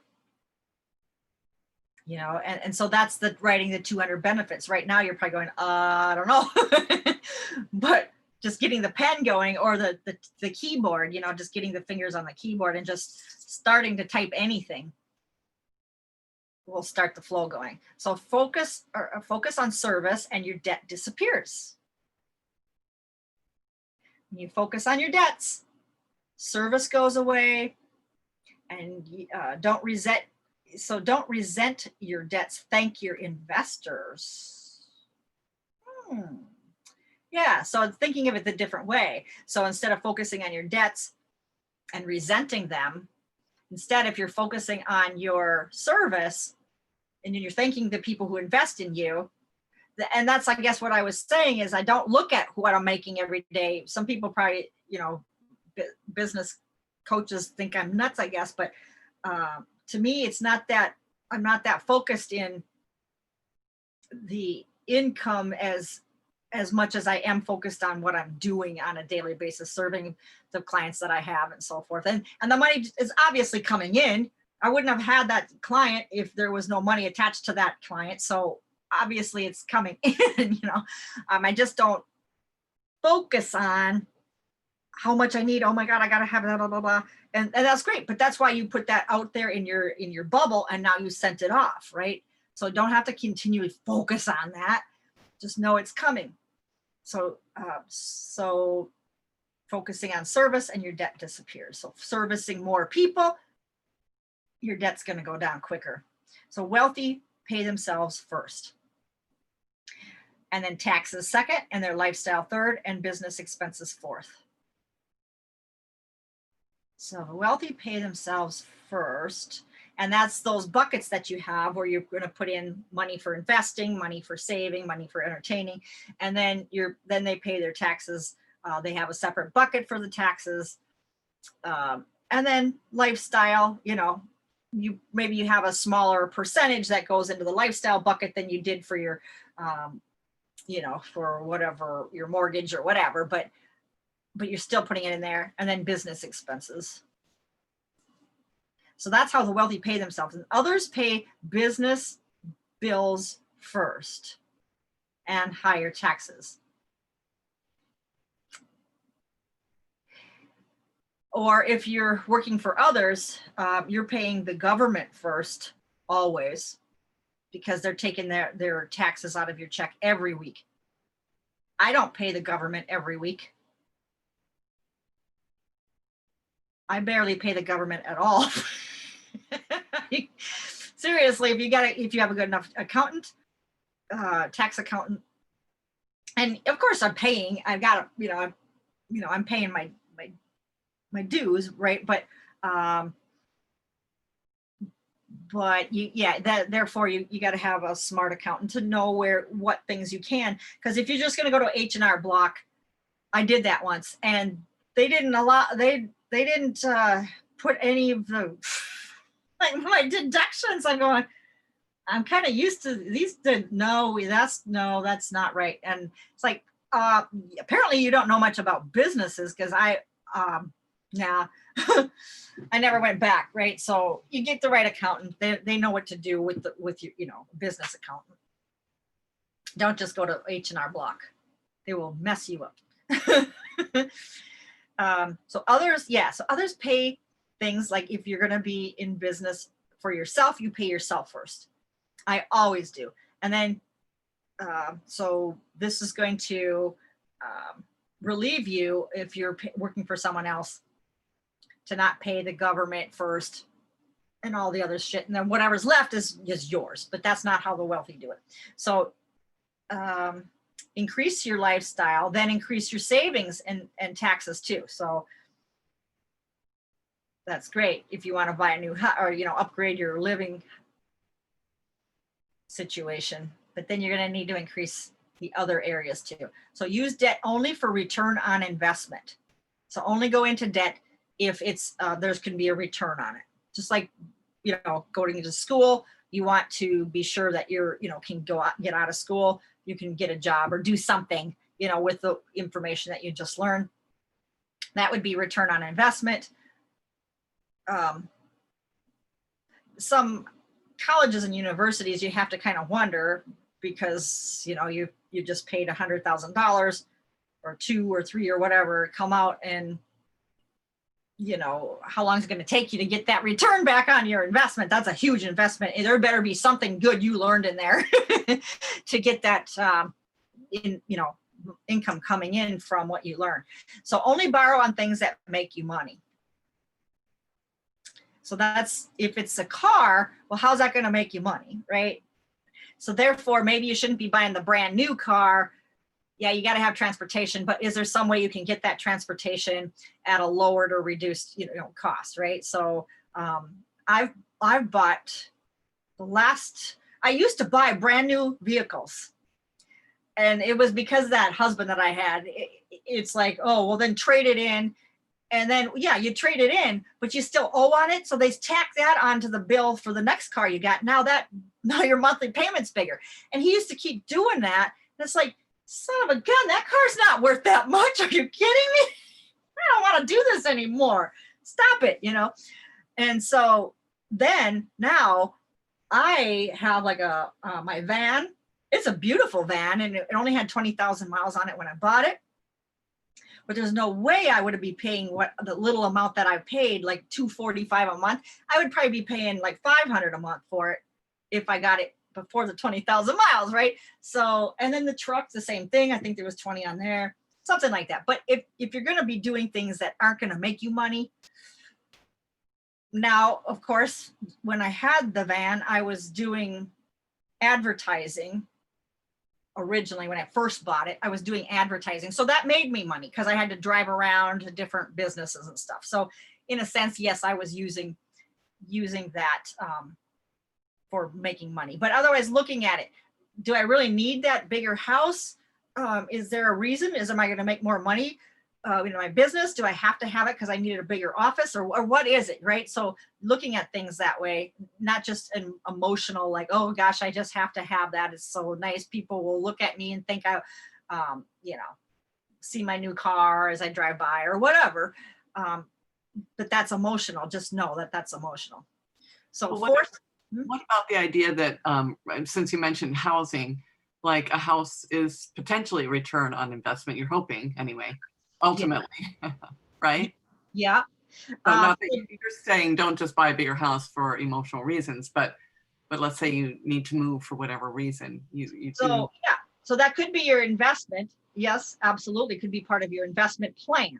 But don't just do it just because you have no plan. Do it because you had this as a thought beforehand that yes, I can make. This is my plan. if I do this, I can make more because that area is going up in value. But then also know that it's kitchens and bathrooms that if you put money into your house, you're not going to get anything more back if you put in a pool than if you don't.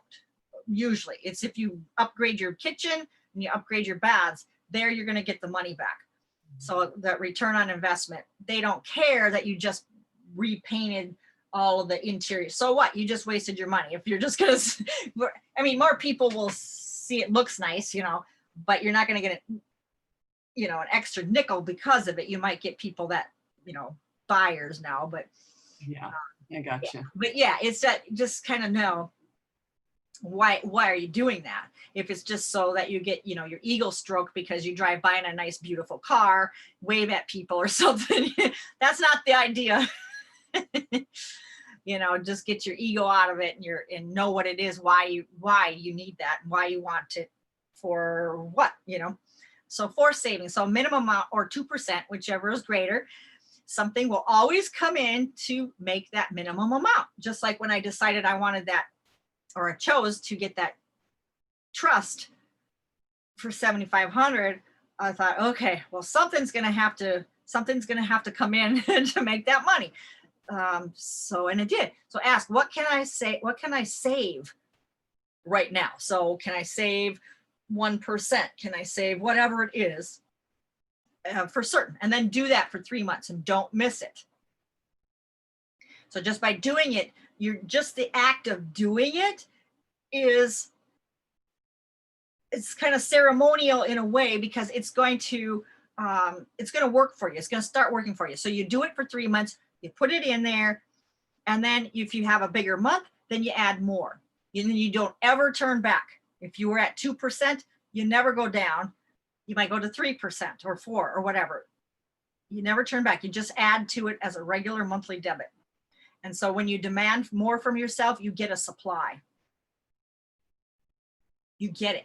I didn't, if I decided, if I said I never said I wanted that trust, maybe I wouldn't have got that $7,500. You know, I don't know. But when I chose it, I said, yes, I will do it. I made that choice. And I told the guy, yes. I'm like, I just told him yes.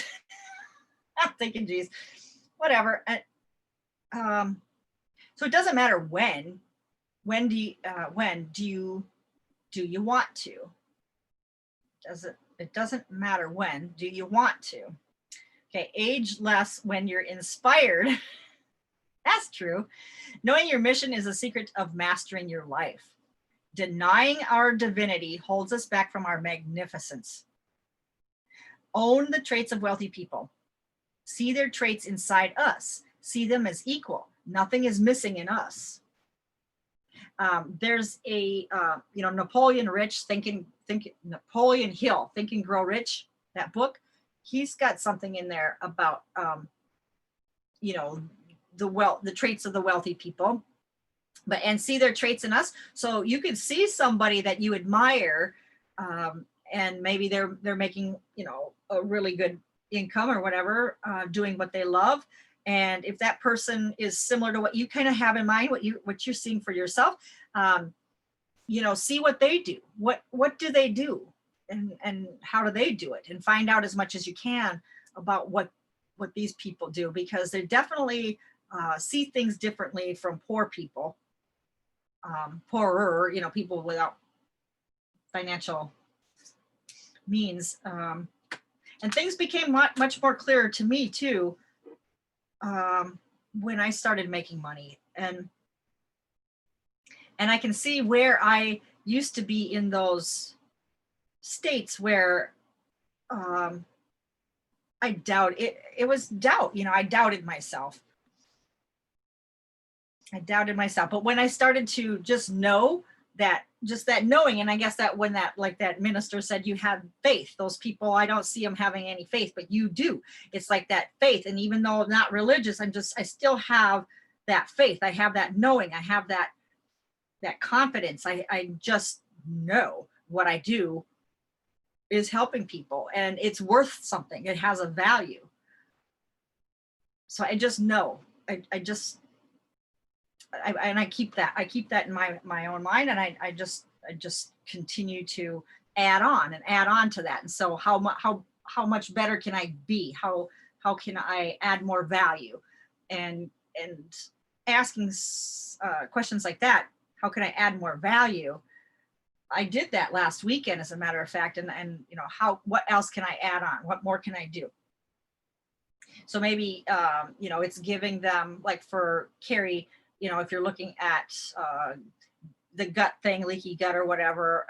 So maybe it is in giving them information around food allergies and providing nutrition and maybe a menu or things to avoid, or, giving them the extra bit, not just the energy healing or the regeneration of the gut, but going the extra steps to pull in a whole package for them.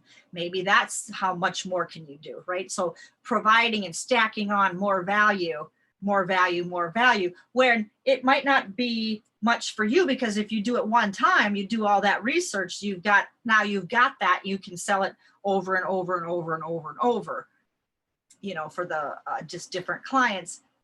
And maybe you need to tweak it for each individual. If there's something like, oh, this person really shouldn't have that, but maybe we'll add that instead. But you've got the framework there. So that adds value to them without really putting a whole lot more time on you once you did it the first time. So just, and those are the things that can come out about writing the 200 list of 200 things, So did that inspire you at all? Did that, make you think a little bit more about what he's given us here as an assignment? What do you think about it? Of course, for me, this is the second time I'm hearing it, so it's helpful because I feel like I have a lot of, I haven't done anything like this. I haven't done anything in the right way, really, basically. But I have a couple of comments, and they may not be exactly about this, but Sure. one, let me see, the most recent thing that just popped into my head was, the confidence piece. Like I said, I feel confident as a healer, like whoever I am and whatever God gave me, I trust that. But I feel like I still have, I mean, hopefully it's not there. I'm going to say it's cleared, but maybe I'll say in the past, I've had this thing where I'm sort of waiting to see that the client feels that it has a value, right? And I feel like there's something inherently wrong about that. Right? Like, because it's putting it on them rather than on me. Like, I need to know, no matter whether, I mean, I want the clients to get value and to feel that they're being benefited and want the service that I provide. But I feel like instead of really knowing that, like you're saying, you just know that, right? I feel like even though I know it, but as soon as it gets into a format where I'm going to charge for it, it feels like that. Like I turn it into something where they have to tell me that it's value instead of me telling them it's a value, right? So Yeah, and it's probably because, Yeah. it's only because you haven't done it as often as I have, right? Yeah. So Yeah. the more often you do it, the more you're going to get feedback saying, wow, this was great. Wow, no one's worked on my liver before, and my enzymes are up, and I'm a healer, and I couldn't do it. Yeah. Nobody else could. But I got help from you. And you're going to find that people are going to say these things to you because this does work. Yeah. It works.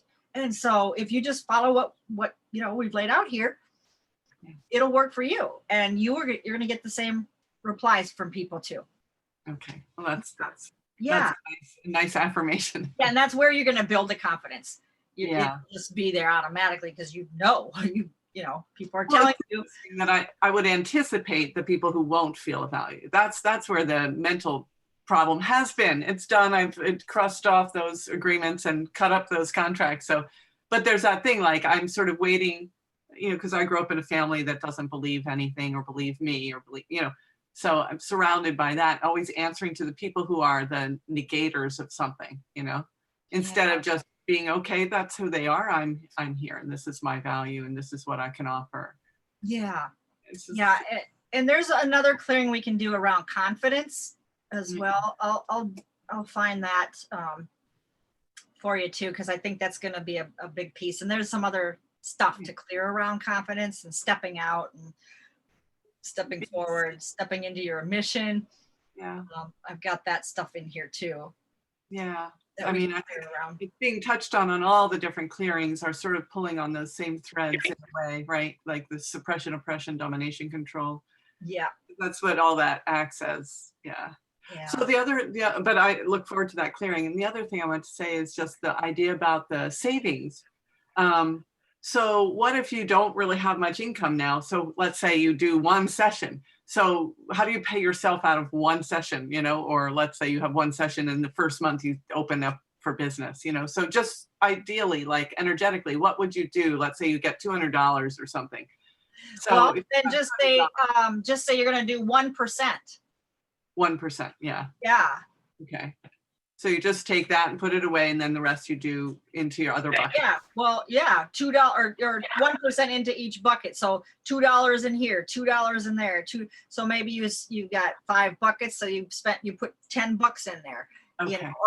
or you paid yourself, obviously, but however you have the buckets designed, it just is the same. The percentage can be the same, but the dollar amount can be big or small. It doesn't matter. You're still saying 1% of everything I make is going in there. So how do you do the paying yourself first thing when you don't really have like much income yet? How do you think about the paying myself? Okay, do you just determine, okay, I'm going to call how do you determine what your pay is out of a small amount? Yeah, well, I guess that's where you've got the buckets all in there. So maybe you have a bucket called, the mortgage. Okay. So that's paying yourself first, I guess. So, what's got to be in there every month. Say it's $1,000. So somehow, maybe you're putting 200 in a week or whatever it happens to be or something into each. Yeah. So that's where you've got to, mortgage or the, the house. So now you've got the utilities and property taxes, everything in this bucket, so you got to put a bigger chunk in there every pay period or something. And then what's Make left sure, over, you yeah. give- yeah. So just kind of play it backwards, kind of see how that shakes out and what's going to Okay. go on. But as And not to make, not to anticipate a low income, I'm just saying if you just the first time you start, I want to like put some of the principles in play energetically. So it's just like, and that's how it starts is just starting small. Doesn't matter the dollar amount. It's the fact that you're doing it. yeah. Mhm. Yeah. Yeah.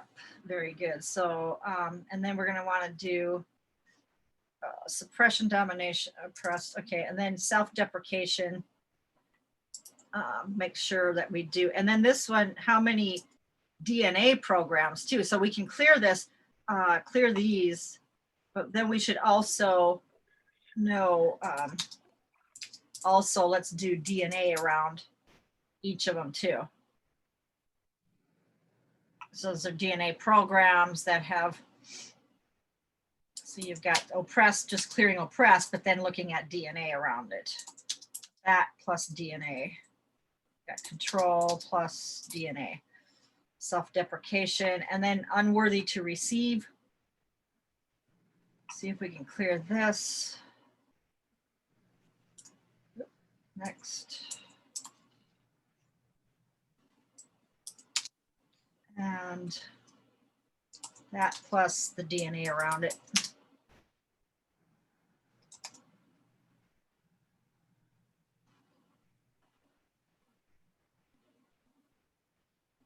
Yeah.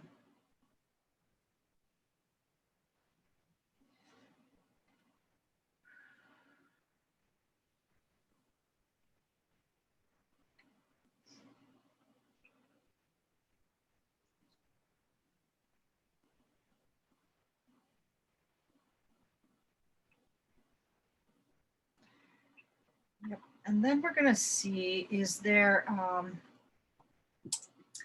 in your DNA, let's look for, is there slavery programs where you couldn't make any money? And then I think we should look at vows of poverty.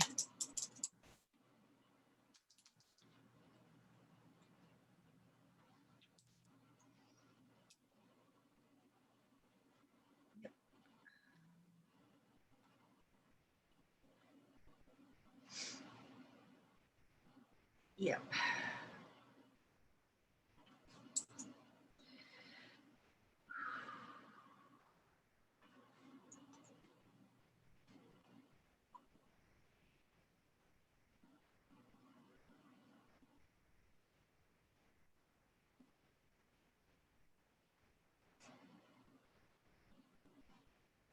But I wanted to just also say in general, I had those two things that popped up for me, but it feels very inspiring just to listen to the knowledge, right? So, because it's sort of like knowledge I don't have naturally at all. Oh, It's like I'm receiving it, I'm listening, I'm observing, and it feels inspiring to hear it really. So like, good. like Good. it can, yeah. Yeah, and here it, to hear somebody who's been there and done it, right? So, and I've been, believe me, this. My parents were blue collar workers, and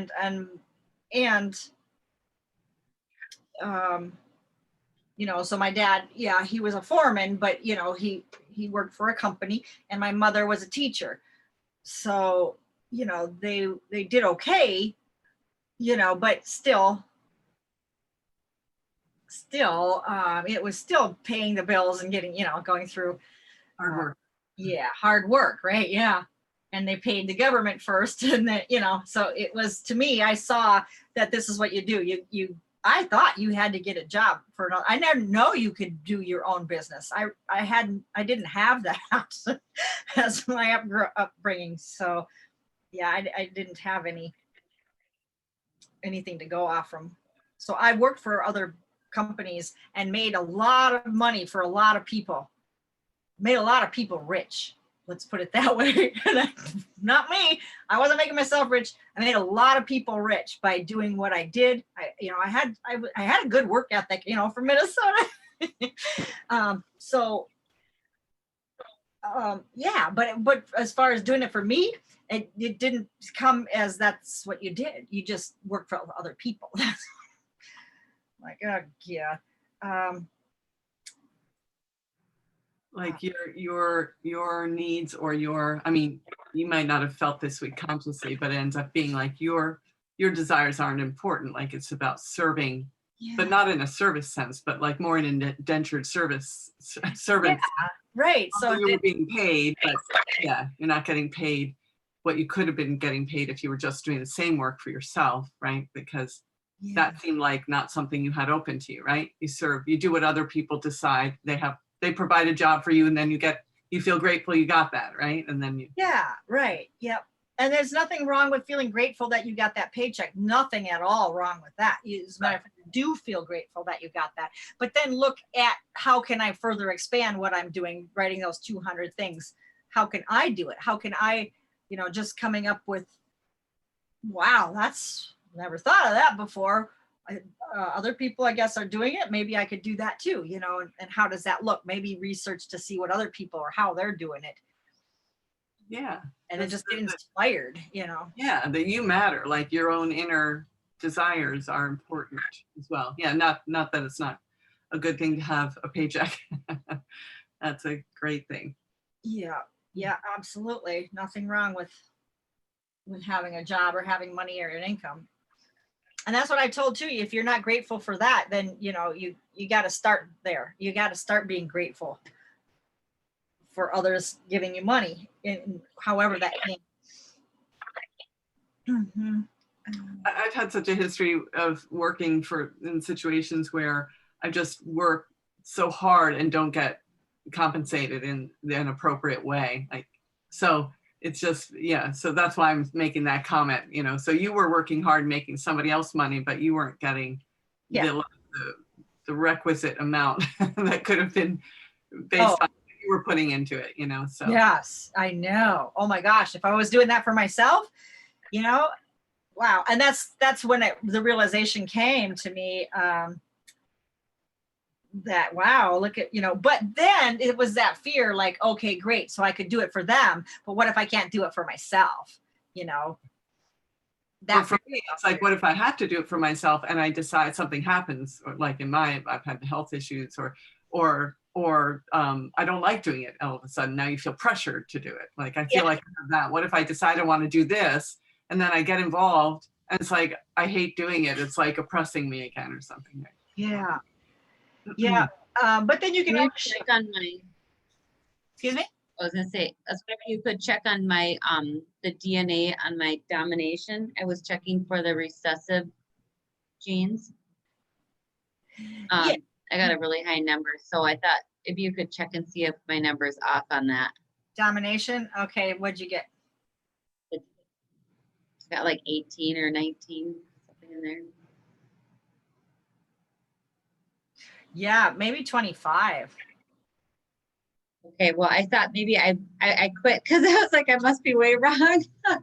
No, I mean, okay, well, how many lives were you dominated? I mean, I'm sure there's got to be, these have to be large, comparatively to the other things. I'm thinking, yeah, that okay. sounds right. Yeah.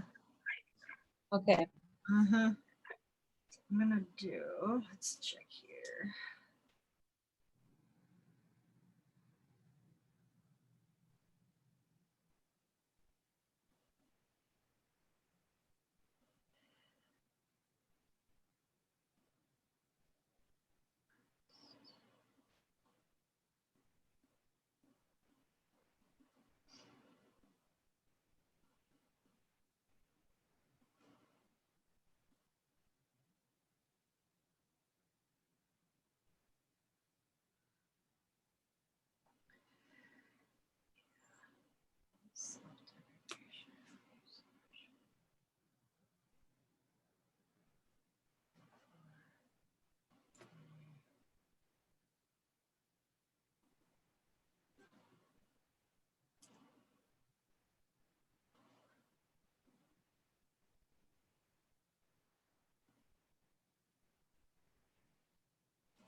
Wow. I still have a lot in control. Programs in control is the biggest one I still have to do. On yourself. Yeah. I don't think I did the DNA around that before. I don't think I did. I think I cleared control, but I don't think I concentrated on the programs. So like how many programs do you have around that? 42. Yeah, I'm getting like 31. So Okay. And in the DNA. Yeah.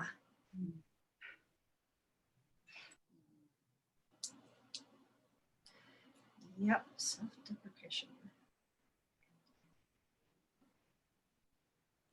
they all seem fairly high, like in the 20s or Don't they? Yeah, compared to the other stuff that we've been doing. yeah. Yeah, that's why I thought, well, I gotta be way wrong. This isn't this isn't what I've experienced before. Yeah, no, this can be a big clearing. So, but it can be so freeing once we're done with it. It It feels can be good. real freeing. Yeah.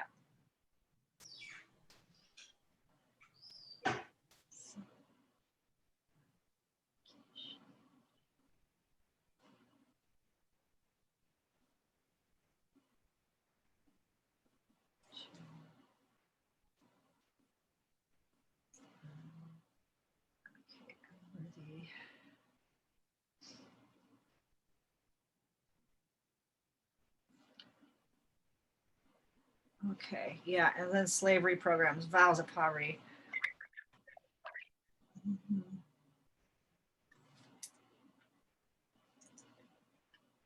Let's see what else here.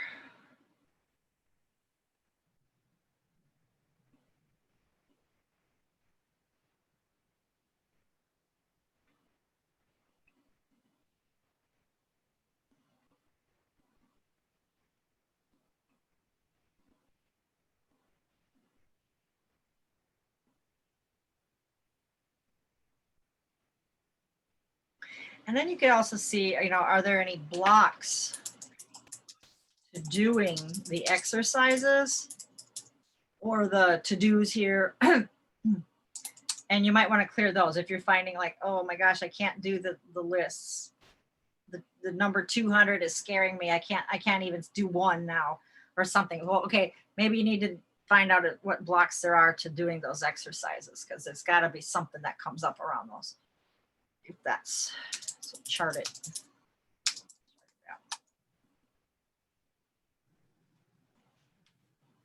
You'll send us this revised document. Yeah. And there's more to this. I think I just have to find that other sheet too, because I have more of the actual, more clearings too around wealth. I know I do. So I'll just put them all on the sheet before I send it to you. But these are the big heavy hitting things. And then where did I put this? Okay. All right. So we didn't do this part yet. This is our wealth set points. So I'm going to put these here, and we'll look at these before we go to lunch. But so what is your set point for your monthly income right now? So a set point is just like a thermometer in your house. You have it set at whatever the set point is, you have it set at 80 degrees, let's just say. So if it gets colder than that, then the heat's going to come on or whatever, right? So this is our set point for our monthly income. And it's like you always kind of stick around the same number. I always stuck around the same average income. Maybe I went up a little bit every year, but I was always sort of in the same similar ballpark. So that was my set point. I couldn't see myself making, I guess, more than that per year. It just was my set point. So if I made more than that, then maybe something does come up at that point to take it away, so that I'm always in that thermostat set point. That's who I am. So find the number that you're set at currently. Monthly, yearly, and your net worth. And it doesn't have to mean what it is for you right now. It doesn't have to mean you got to put your monthly income right now, what it is. No. Ask your body, what is my set point for my monthly income?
Wow.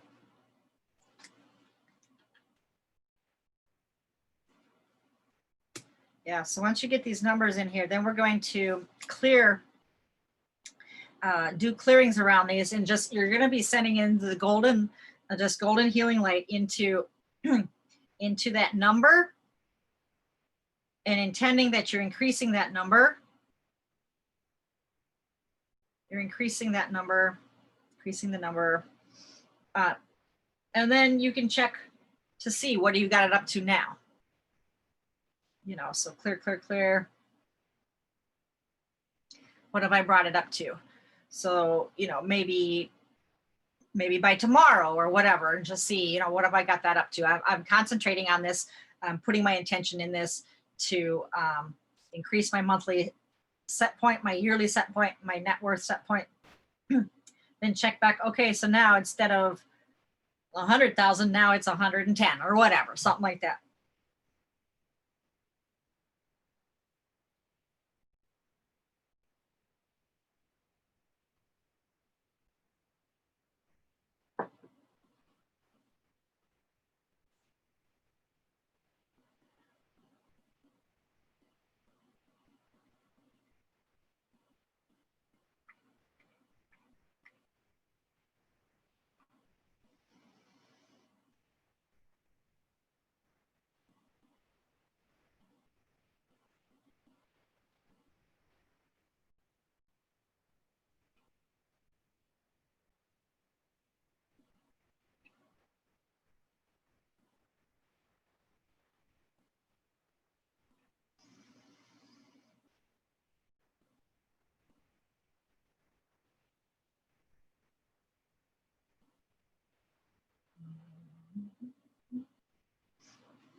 Okay.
Okay, so maybe we should break then for lunch.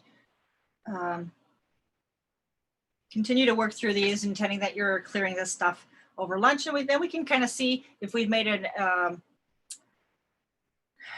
made some progress here, seeing if our set points went up and where we are after we get back. But I think this is a good point to just kind of stop here for lunch and then just kind of let this integrate, because there's a lot of clearing here, right? So this is a big chunk.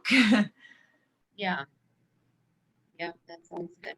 Okay, could you check one thing for me before you leave? Yeah. I'm down into vows and poverty. And that one, I'm having a hard time getting a reading on the DNA in that one. Like, Oh, well, just this is kind of in our DNA, so it's kind of like all of it, sort of ish. what you can just intend that it, you're you can see the vow maybe as an agreement, as a contract, and again, rip it up, tear it up. Okay. This is from another Okay. dimension. This has nothing to do with me in this life. Nothing, absolutely nothing. And see how quickly that can clear then. Okay. So yeah, so if you had a vow of poverty, it's either yes or no. And so Okay. yeah, you're clearing that vow. Like, no, doesn't apply to me. Okay. Okay, gotcha. That's why I was being a little funny there. That one, Okay. yeah, but a slavery program, you didn't vow to be a slave. I mean, that would be a program in your DNA. Whereas vow is too, certainly it's kind of a in your DNA, but you're just clearing it. Yeah. An agreement kind of thing. Yeah. Because here you probably did say to somebody, yes, I'll take my vows of poverty and silence, and so you could do all the vows too. That there could be, silence, suffering, Servitude. yeah, selflessness. And then that's where that can't heal self could be one of them. And then there's that chastity. Yeah. I don't know if there's others. If there is, but these can certainly hinder our ability to draw in wealth too, right? Mm-hmm. Yeah. They're all like suppression or being oppressed. Yeah.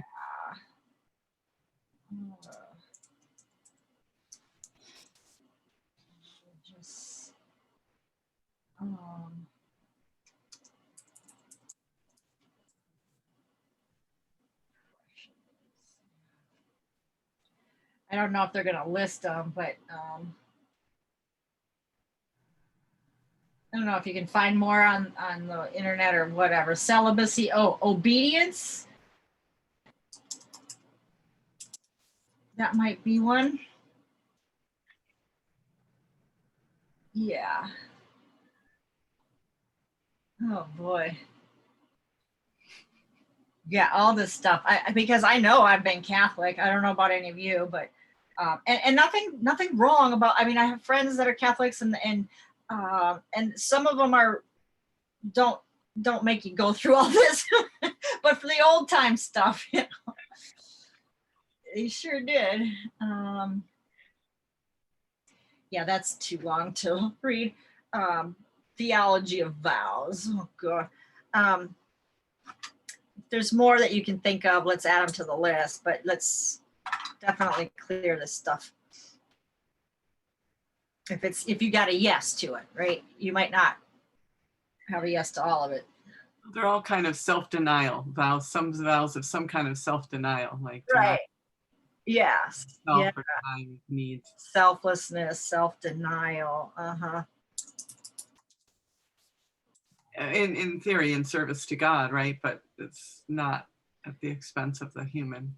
Right, because God is inside. We are the God spark, so it should be in service to self, but yet no selflessness. So it doesn't make sense. It does not make sense.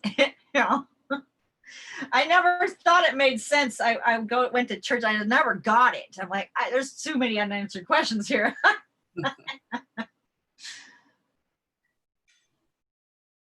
I mean, I liked the community of church. I liked the sermon. I mean, they did seem to kind of tie it in and things, you know, you felt better when you came out.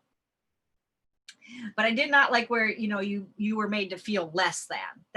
I didn't get that. That was like, that doesn't feel right. I don't want to do that. Yeah. So anything else that comes up, maybe we can just add it to the list and clear on it. But I don't think they get the evil. Okay, do oppression.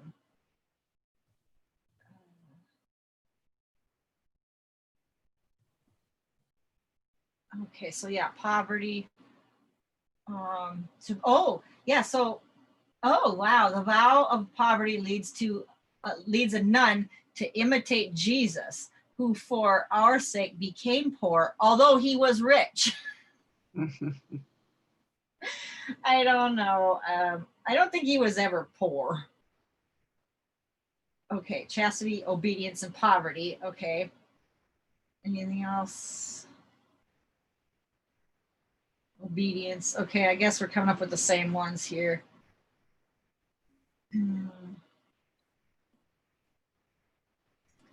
Okay, religious vows. Yeah, if there's something else.